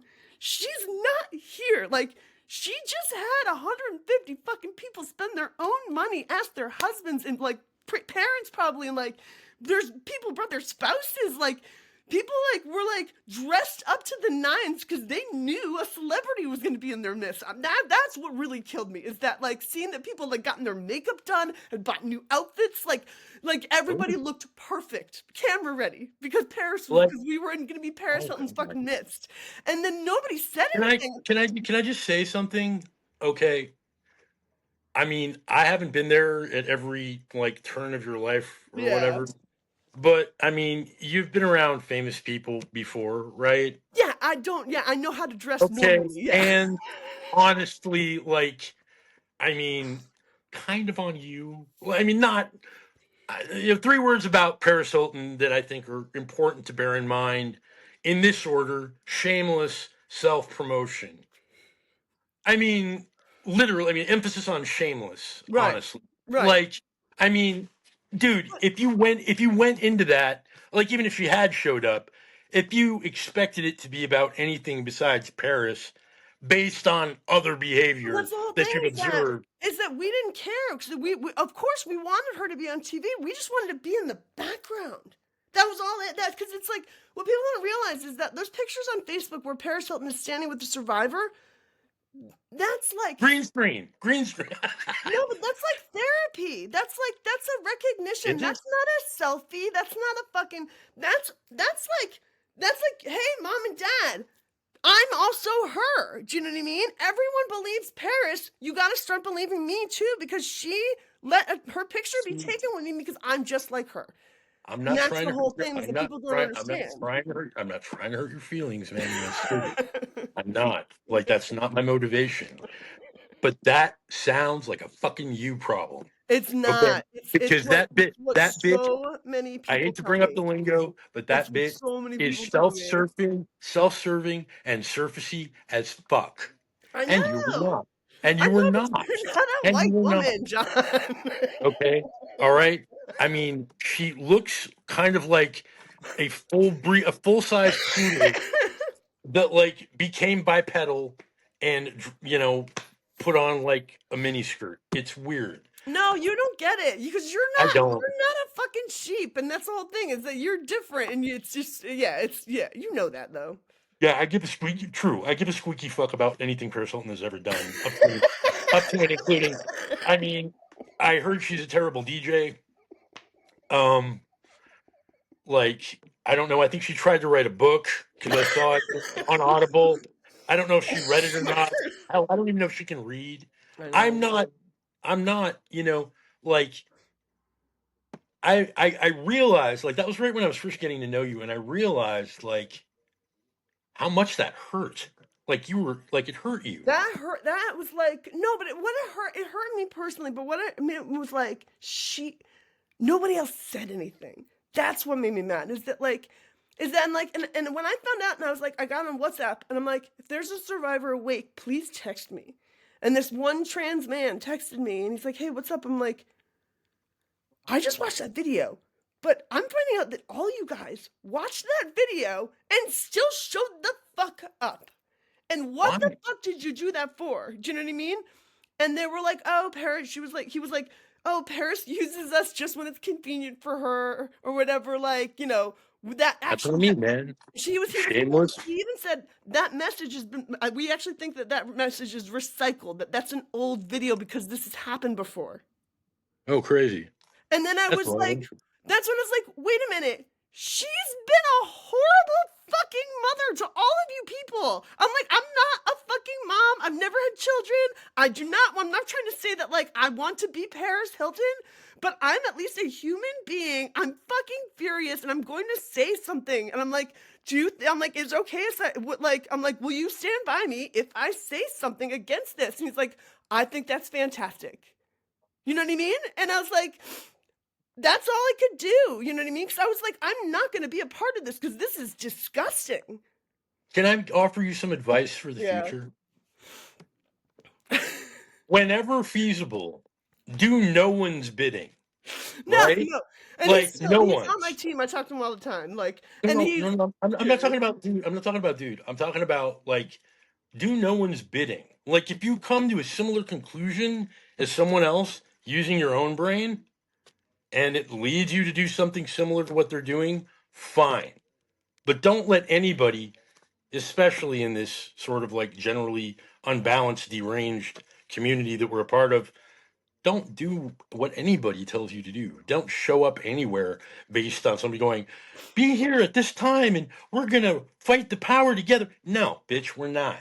Well, no, because Okay. it was like people had to apply to even go to get approved to be on the DC trip. That's funny. Yeah, it was like they put out a word on Reddit. Caroline Cole put on Reddit that like 1111, Paris film production company, wanted 25 special survivors to get to be stand by her for a protest, for a press conference, and to be on C-SPAN for her Sicka bill. So you had to. Have you actually read Sicka? Have you read it? Yes, The I've read a bill? couple different versions of it. Yeah. Okay, but the version that Well, hold on, passed? let me finish. Let me finish. But so you had to go and you to say your breaking code silence statement, basically, and you'd fill out this whole thing to get approved. And it was even like, "How are you feeling today? Very sad, very happy." And because they don't want sad people there or whatever. So you had to get approved to be the one of the special 25 hand selected people. So then when I got the approval, and then they're like, okay, you have to join WhatsApp and be in this group, whatever. So everyone had to download WhatsApp. All I did after I screamed "fuck Paris Hilton" in the phone and didn't go to DCC was save every number in my phone and put DC in the end. I have a whole bunch of fucking numbers I didn't even realize I had, because and so I joined WhatsApp, and there was like it was like all of a sudden I was like, wait a minute, there's like 100, 125, 150 people. Like I thought there was supposed to be 25 people, right? And then we got there, and then, yeah, there was like a lot of people that weren't even in the WhatsApp groups. So it was like, wait a minute, this wasn't a closed call audition in the first place. This like anybody could have come, and that's Who not what they in made their it look like. right fucking mind, no offense, auditions for a protest? Come We on, just man. signed press releases, Jonathan. No, you didn't have to do We had anything. to no, we had But to you when did it before we anyway. got right because I was gonna hire a fucking film crew. So I was like, I'm going to DC. I was like, I was trying to hire a film crew, but then I saw in WhatsApp that we had to go. That she's like, oh, Paris wants everybody to sign the press release so maybe she could use the footage for something for 1111 could use it for something. So everybody then had to go and sign something that says that our faces and likenesses could be used by 1111.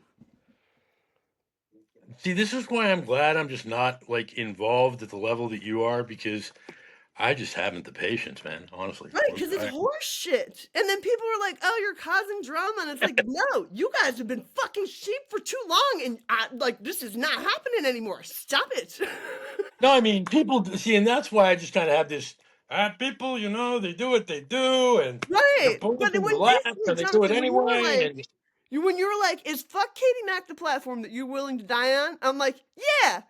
You know what I mean? I'm like, you're like, and you're like, I'm no, like, no, yeah. And the answer is still yes, because you're like, you don't, I don't think you get what's been going on for so long. And it's like, maybe I don't, but I don't yeah, want these to, people so I'm needed, good. and that's not a help. Nobody was willing to help. And yeah, I mean, yeah, it's because it's also like this isn't the Paris Foundation isn't like hero worship. I had a recovered fucking memory. I was like crying in my kitchen when I remember that I ran her pit restriction.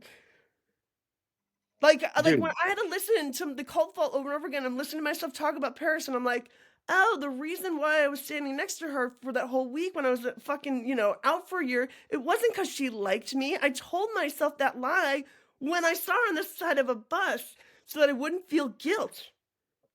And I made okay. myself forget that I made myself, since I was 21 and I saw Paris on the side of a bus, I remember driving and being like, you made myself brain, no, you did not fucking run Paris Hilton's pit restriction. That's it. You were just her big sister when you were there. You didn't run her pit restriction. And I just remembered that like a week ago. Okay. Okay. So, yeah. All right. I love you. I do. I care what happens to you. I want you to be well. But yeah. And fuck, man. Like, Yeah. honestly, dude, you need like, I would take maybe 15% of your crusading spirit and adopt it if I could. I can't. I won't try. But if I could, I would do that. But I would give you like 30% of my, who the fuck are you and why are you talking to me? You know, like, No, you I need that know I'm a back. crazy person. You know that. You know No, I I know, deal but with moral you need crazy. you need to put like some, I don't know, framework or, like architecture in your head for vetting dipshits, I because know.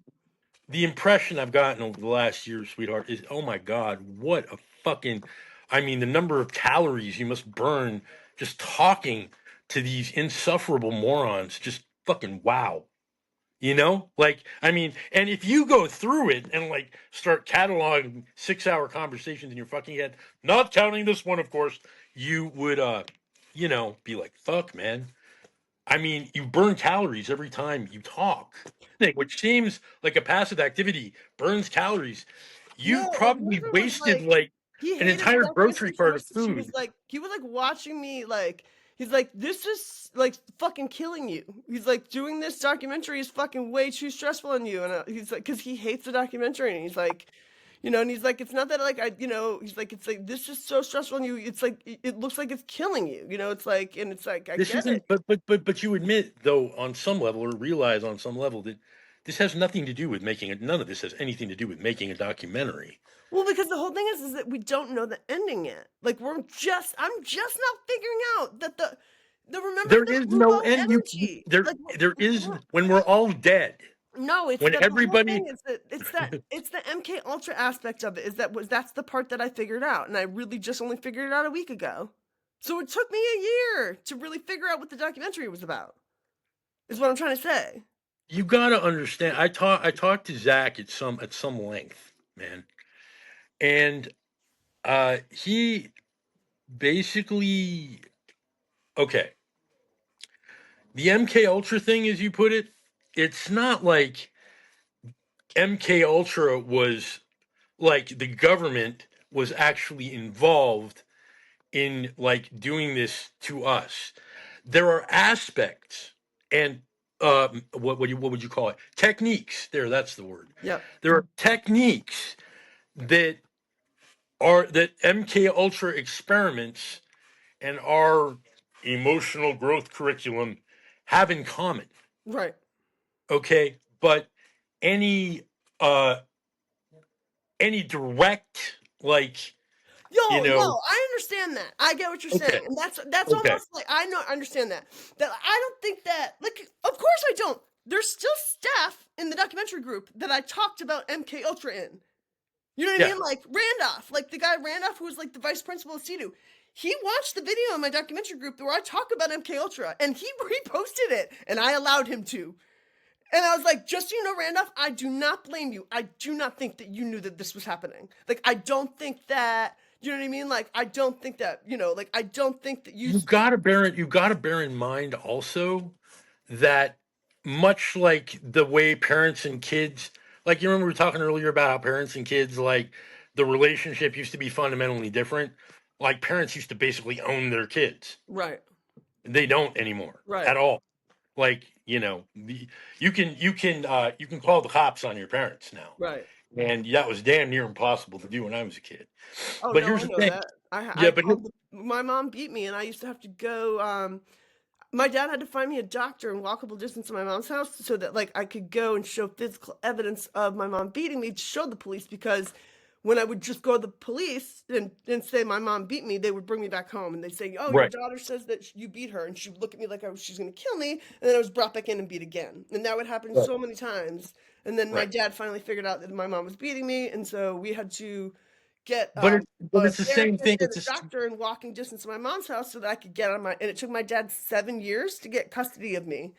And then a yeah, year later, he sent me to CEDU. So, that's how it used to be. But my point about that, and the whole government, like, interrogation, government mind, like, manipulation techniques, is that there was a time when CIA brainwashing techniques being used on recalcitrant children was Was viewed as a, on balance, good thing. right. I understand. Yeah, Okay.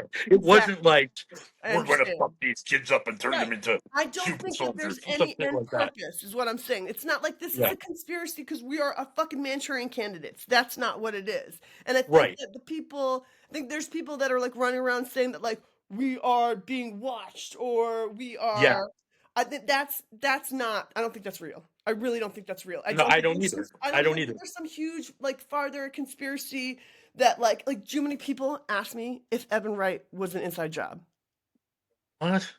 You know who I'm talking about, right? Yeah. Yeah. The guy who killed Everyone thinks him. that that Evan didn't kill himself. Everyone that calls me about Evan, they're like, "Do you think that that was an inside job?" And I'm like, "I don't," but that's what everybody does. Everyone has asked me that, but I don't think so. My question in response would be like, if you were trying to kill him to keep him from saying what he knew, would it not make infinitely more sense to do it before the documentary was finished as opposed to after? Well, no, and especially like him killing himself Like, 24 hours after his documentary came out is yes. like a farther martyrdom than like you know what I mean. Like if I'm like I really want to ask his wife politely, be like, I want my documentary when it starts. That gunshot. That's the start of my fucking movie in memoriam for of Evan Wright. Like you know what I mean. And then Well, make sure it doesn't suck then. right. No, it has to be and it has to be worthy of that, like it Yeah. has to be worthy of something that's like we just lost our generation's Hunter S. Thompson that hated when people called him that because he was cooler than that. You know what I mean? I'm like, we just lost him. He He was gonna wasn't be a he fucking wasn't colleague batshit of crazy. mine. He wasn't batshit crazy, you No, know? and that was the whole thing. Is my friend Eric, he was also a professional photographer in the Marines for the war that Evan Wright was a guerrilla journalist for.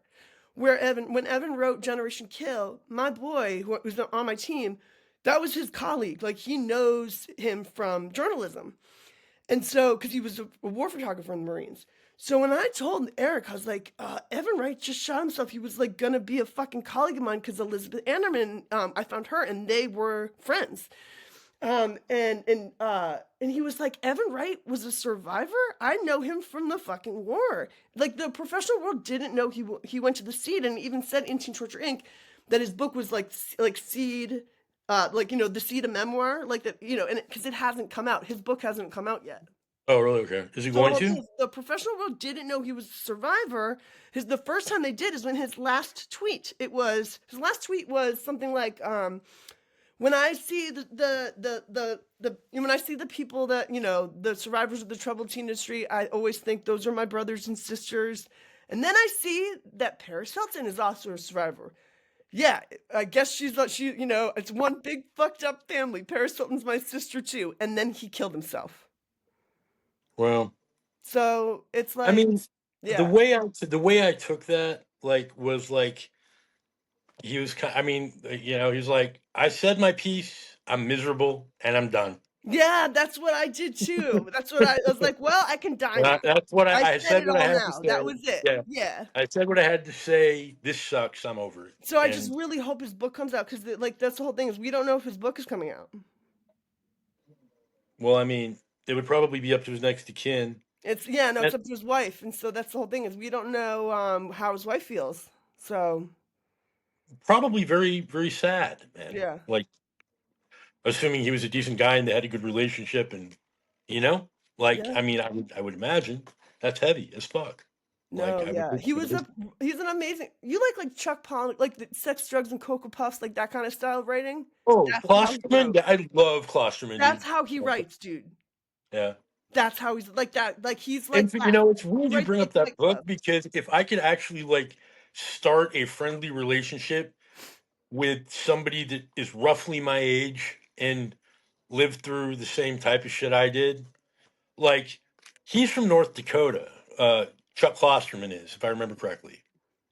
Like he like spent like his early. He moved from okay, so he was a kid in small towns in North Dakota, the Midwest, and then he moved to Chicago to write for Spin when he was about 20 something, if I remember correctly. And I was actually in the Midwest at the same time. Oh, Oh. So like I real like I some of the shit he's written that I've read, I'm just like, I totally agree with this. Like it's like it hits me the same way it hit him, you know? Right, right. Like Yeah. like Britney Spears. Like he interviewed her and he wrote an article about the interview, if that makes any sense. No, no, that makes a lot of sense for him to of course he would. Why Yeah, wouldn't he's he? just like Yeah, because that would he's have just to be like 2 interviews. If you were interviewing somebody like that and you're that kind of a writer, of course you'd write 2 stories about that. yeah, he did the interview and then he did The his the experience article about doing the that interview. Yeah, interview. where he's just like, this was so surreal. Like everything about this experience was completely like, is this really happening? Like she's like a Pepsi promoting blow up doll that no one is allowed to have sex with. Oh my god. What the fuck? You know, like I mean, it. Yeah, it. I don't mean, he's one of my favorite. Chuck Klosterman is one of my favorite No, but writers. that's how Evan Wright was. Like he was that kind of a writer, like he was the best of our best, and he died before we could ever fucking meet him. Yeah, Yeah. that's you know, it's depressing, but when you think about it, that's true of most cool people. I Like, know, that's why Zach is so fucking important. You know what I mean? Like, so many people have told me, like, oh yeah, I talked to Zach once and he was really, really cool. Like, people love Zach, and it's like because he's fucking nice. Because like if you reach out to him, he'll say hello. Like, that means a lot to people, like the fact that like I was able to talk to him multiple times for hours and he was just cool with me and like we were just shooting the shit, yeah, like. Zach's not. I mean, he's an elitist in a way. But he's not. He's an So elitist. doesn't. He'll only talk to you if you're fucking cool. If you're a relatable person, or if you're just ready to, you want to trauma dump on him and like, no, he's not doing that. But No, like, no, he's got enough if you're trauma like to a last real him a million years. person and you're trying to relate to him like a real person, he'll talk to you. I mean, I'm proof of that, and the people that I know are proof of that too. Because like, I'll hear the people that I'm like, oh yeah, I've talked to Zach. I'm like, that makes sense. Okay, but when I feel the people that Zach won't talk to, I'm like, yep, that makes sense. This all checks out. You know what I mean? Like, because If I yeah. could do you one big favor, and I kind of doubt that I can, because he's got a lot going on. Like his Oh, hands are very full of his own life right now.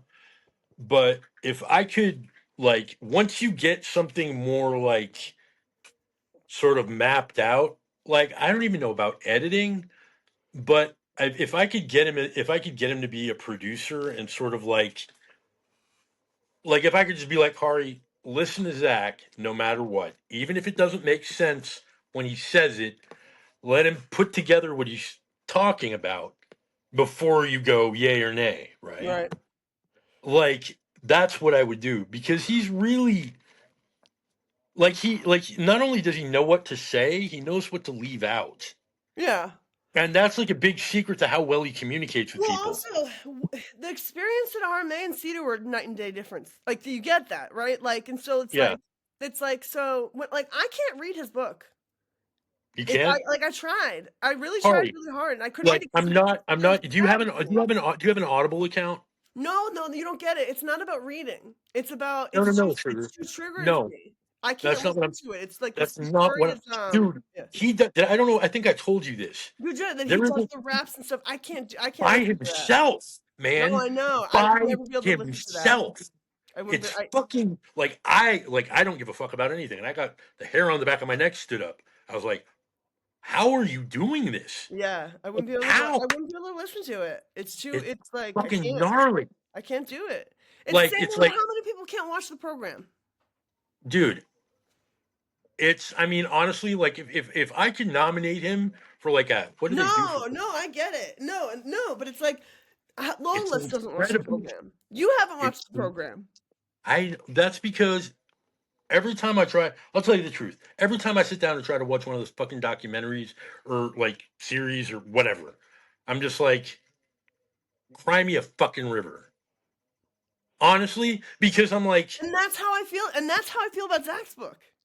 yeah, Yeah, because that's not how I feel about it. Like, to me, it's all just negative, negative, negative, like, And I'm like, that wasn't my experience. So for me, when I can't read Zach's book because it just wasn't how I felt at all. Like, I don't relate to it. see, the thing about Zach's book is that it's not actually all negative. but see, like he has experiences very similar to mine, probably because we were there at the same time. Right. But there are moments, Right. like things will be shit, incomprehensible, shit, craziness, shit, and then a moment where Yeah, it's well, like, also, like, I tried, like, I tried, like, the beginning, and, like, I tried to, like, look through it, and I couldn't, it's not, I don't think, like, Zach's not a good writer, or anything, like, that's obviously not, it's just, I couldn't relate to it, like, because it's, like, about, I just had such a different experience, like, I can see that it's, like, similar, like, a lot of the lingo's similar, the feelings or whatever, but, like, it just doesn't. It's for me, a girl going through this. Where most of my trauma was my mom dying and being in a weird cult. Like it was just so. Like the flavor between RMA and Sidu it was just sure. so fucking different. Well, That I can totally see that. I it can was, totally but see I gave it that. to my brother because Griffin was only at RMA for a few months and then got sent to Ascent and then was at NWA, but he never got to go through a Prophet, and he's always wanted to know what the fuck they are about. So much so that I'm convinced that he's followed like Tibetan monks and fucking this woman called the Holy Mother named Amma around to like all over the world, like India. Like he like is a soul searching person because I think because he never got to go through the Prophets. Really?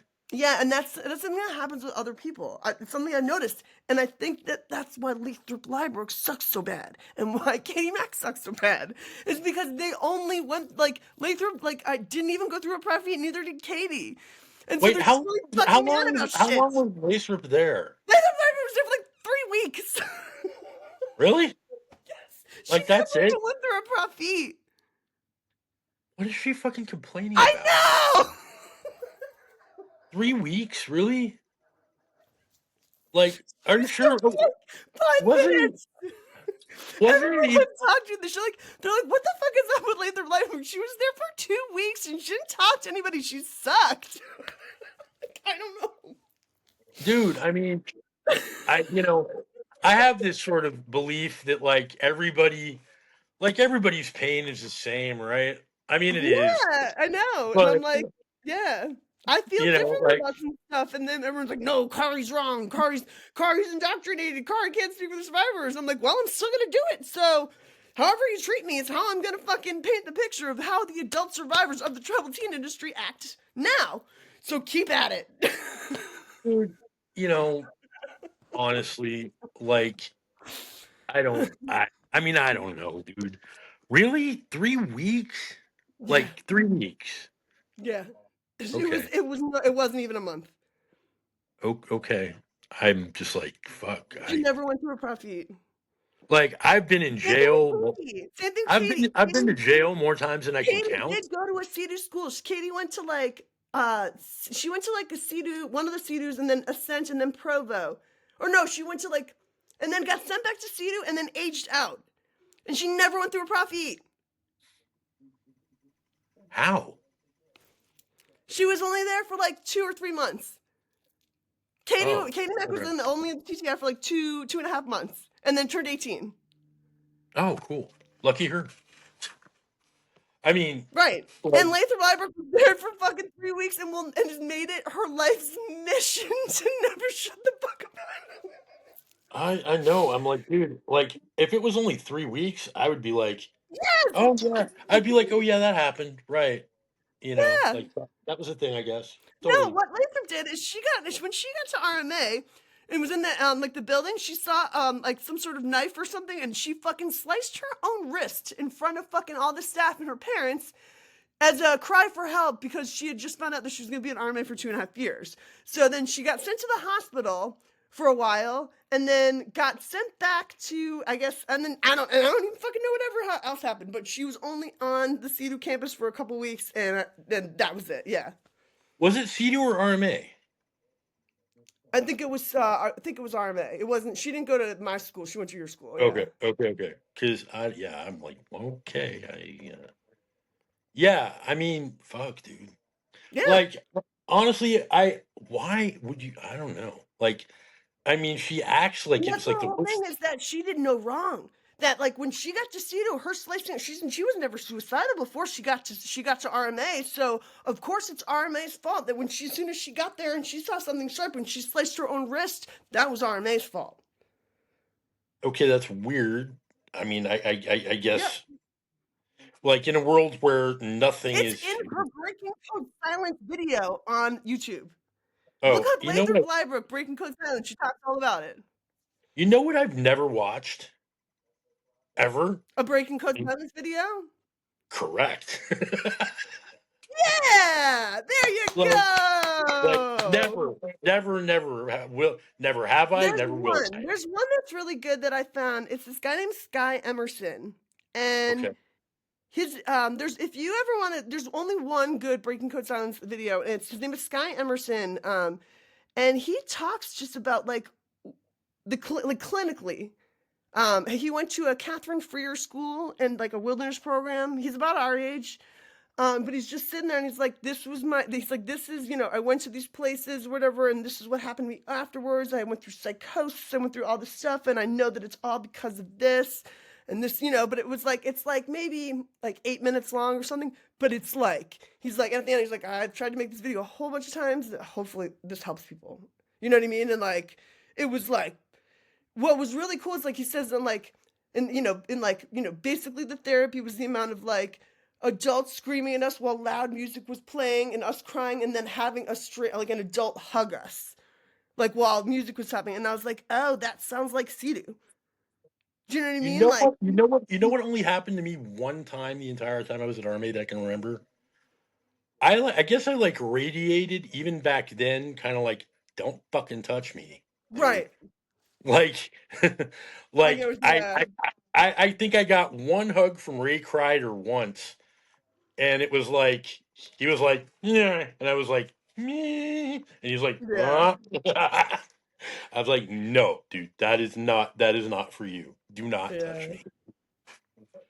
I mean, I don't. Ray wasn't even super creepy. Like I didn't ever feel like he was like copying feels off of anybody by hugging them. Like I think he was sincere, but that's not. That's never been right, okay with. Like you can't fucking scream vile shit at me for 45 minutes and then come over and hug me because I will kill you. Like right, that's not cool. Like because that's schizophrenic, isn't it? To scream horrible shit at somebody? Like in the real world, if you scream horrible shit about somebody and then go over and try to hug them, there's something fucking wrong with you, right. right?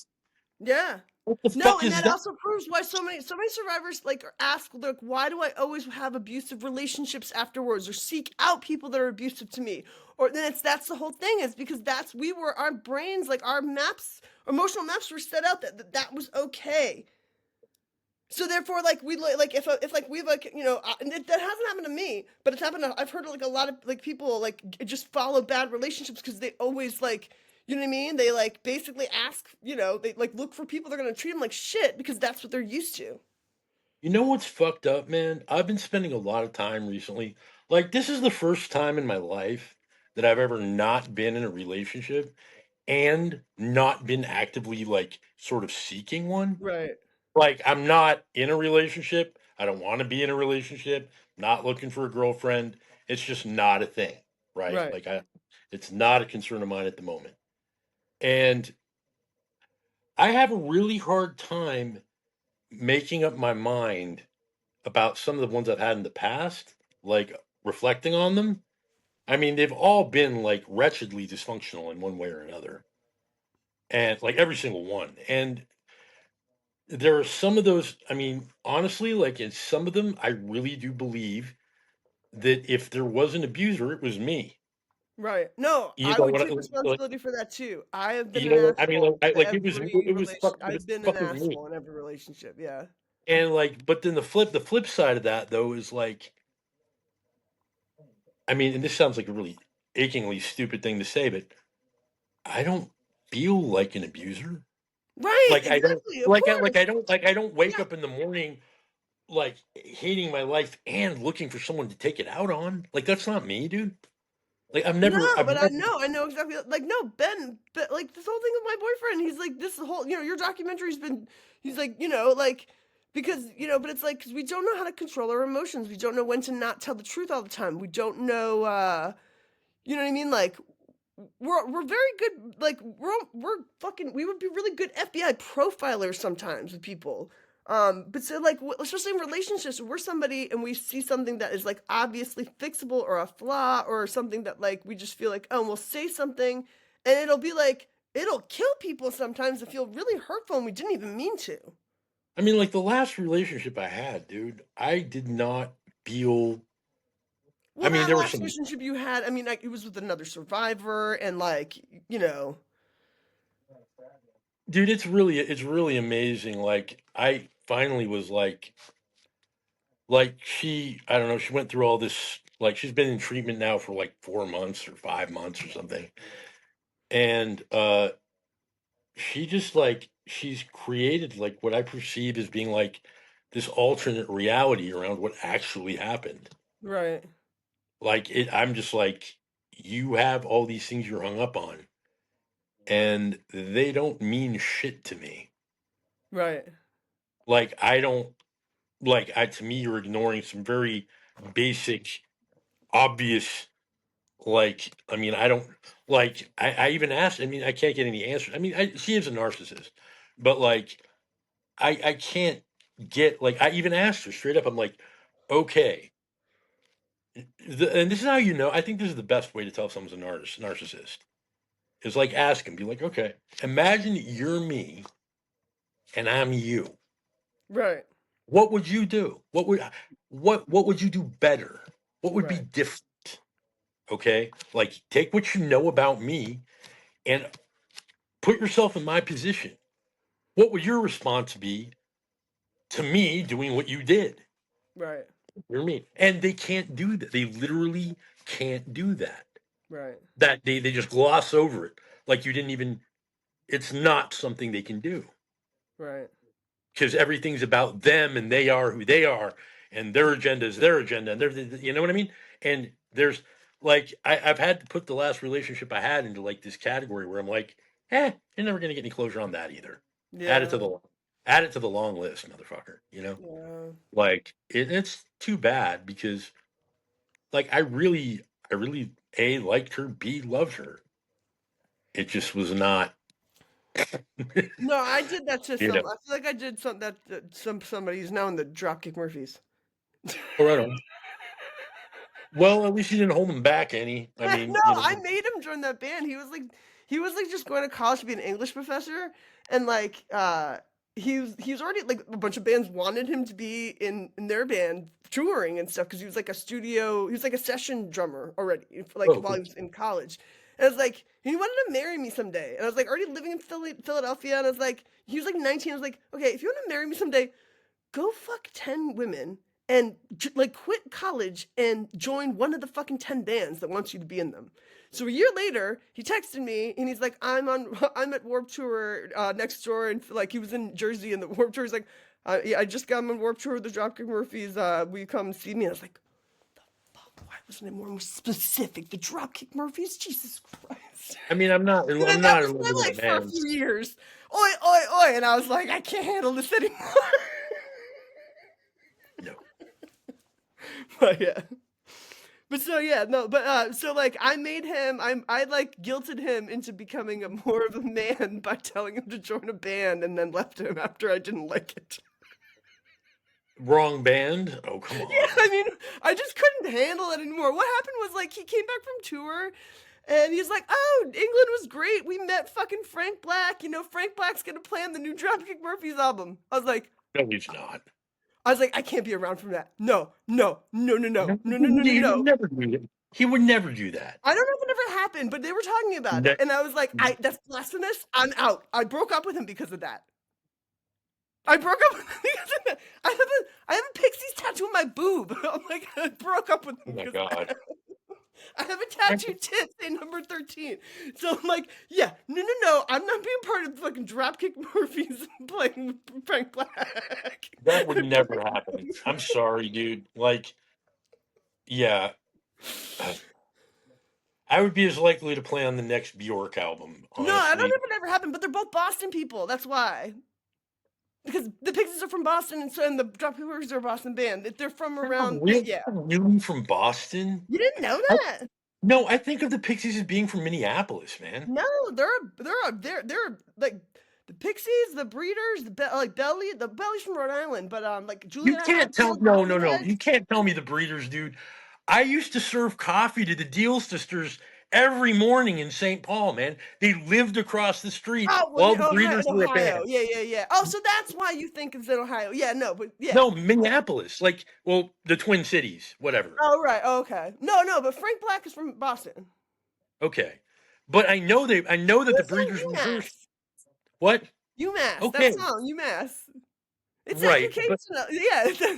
Yeah, no. But I mean, dude, you could hear the Breeders from my coffee shop rehearsing. Oh, that's I cool. mean, I don't know about like the Pixies. No, That like the was awesome. Lemonheads were from Boston, so we're like It was like Juliana Hatfield and Evan Dando, Dude, it's doing a shame drugs. about that album, honestly. Like, What? never mind Ray. It's a shame about that album. Never mind Ray. I fucking hated that album. Really? Oh God, I couldn't stand it. You don't like Rudderless? I don't like dude. Okay. You don't like Unsteady? It was so like okay. You know She those out. kinda shoulda sorta woulda loved her if you coulda. You don't Okay, like that one? no, dude. I just Oh. not my thing, man. Like, look, you know those albums that are like they should be recorded with a condenser mic in a garage and nobody should be allowed to do overdubs and it should be handed out on like little tapes like Yeah. cassette tapes like you're like that would have made that material listenable to me, making it all Alright. sparkly and putting it on We should end. CD. We've been recording for three hours. What? Oh shit, We've okay. been recording for 3 hours. Well, edit out the dumb parts. No, I They're know, laughing. but Right. yeah, yeah, so this is a good process. I don't know how much we're gonna keep of all this, so this is just 3 hours. 15 I bet there's 15 minutes in here somewhere. Go But find it. thank you for talking to me. I'm gonna go smoke a cigarette. I'll text you in a minute. I don't think I'm Of gonna talk about what? Katie Mack on anything. You know what I mean? Like, Yeah. I'm No, not. what? This isn't all that shit. That's not fucking going online. You know what I mean? Yeah, It's okay. yeah. So we're keeping Yeah. it. Keep it classy, San Diego. Kindness Yeah. is power. That's what we're doing. But we can talk all the shit fucking we want in the background. I don't give a fuck. Okay, cool. All right.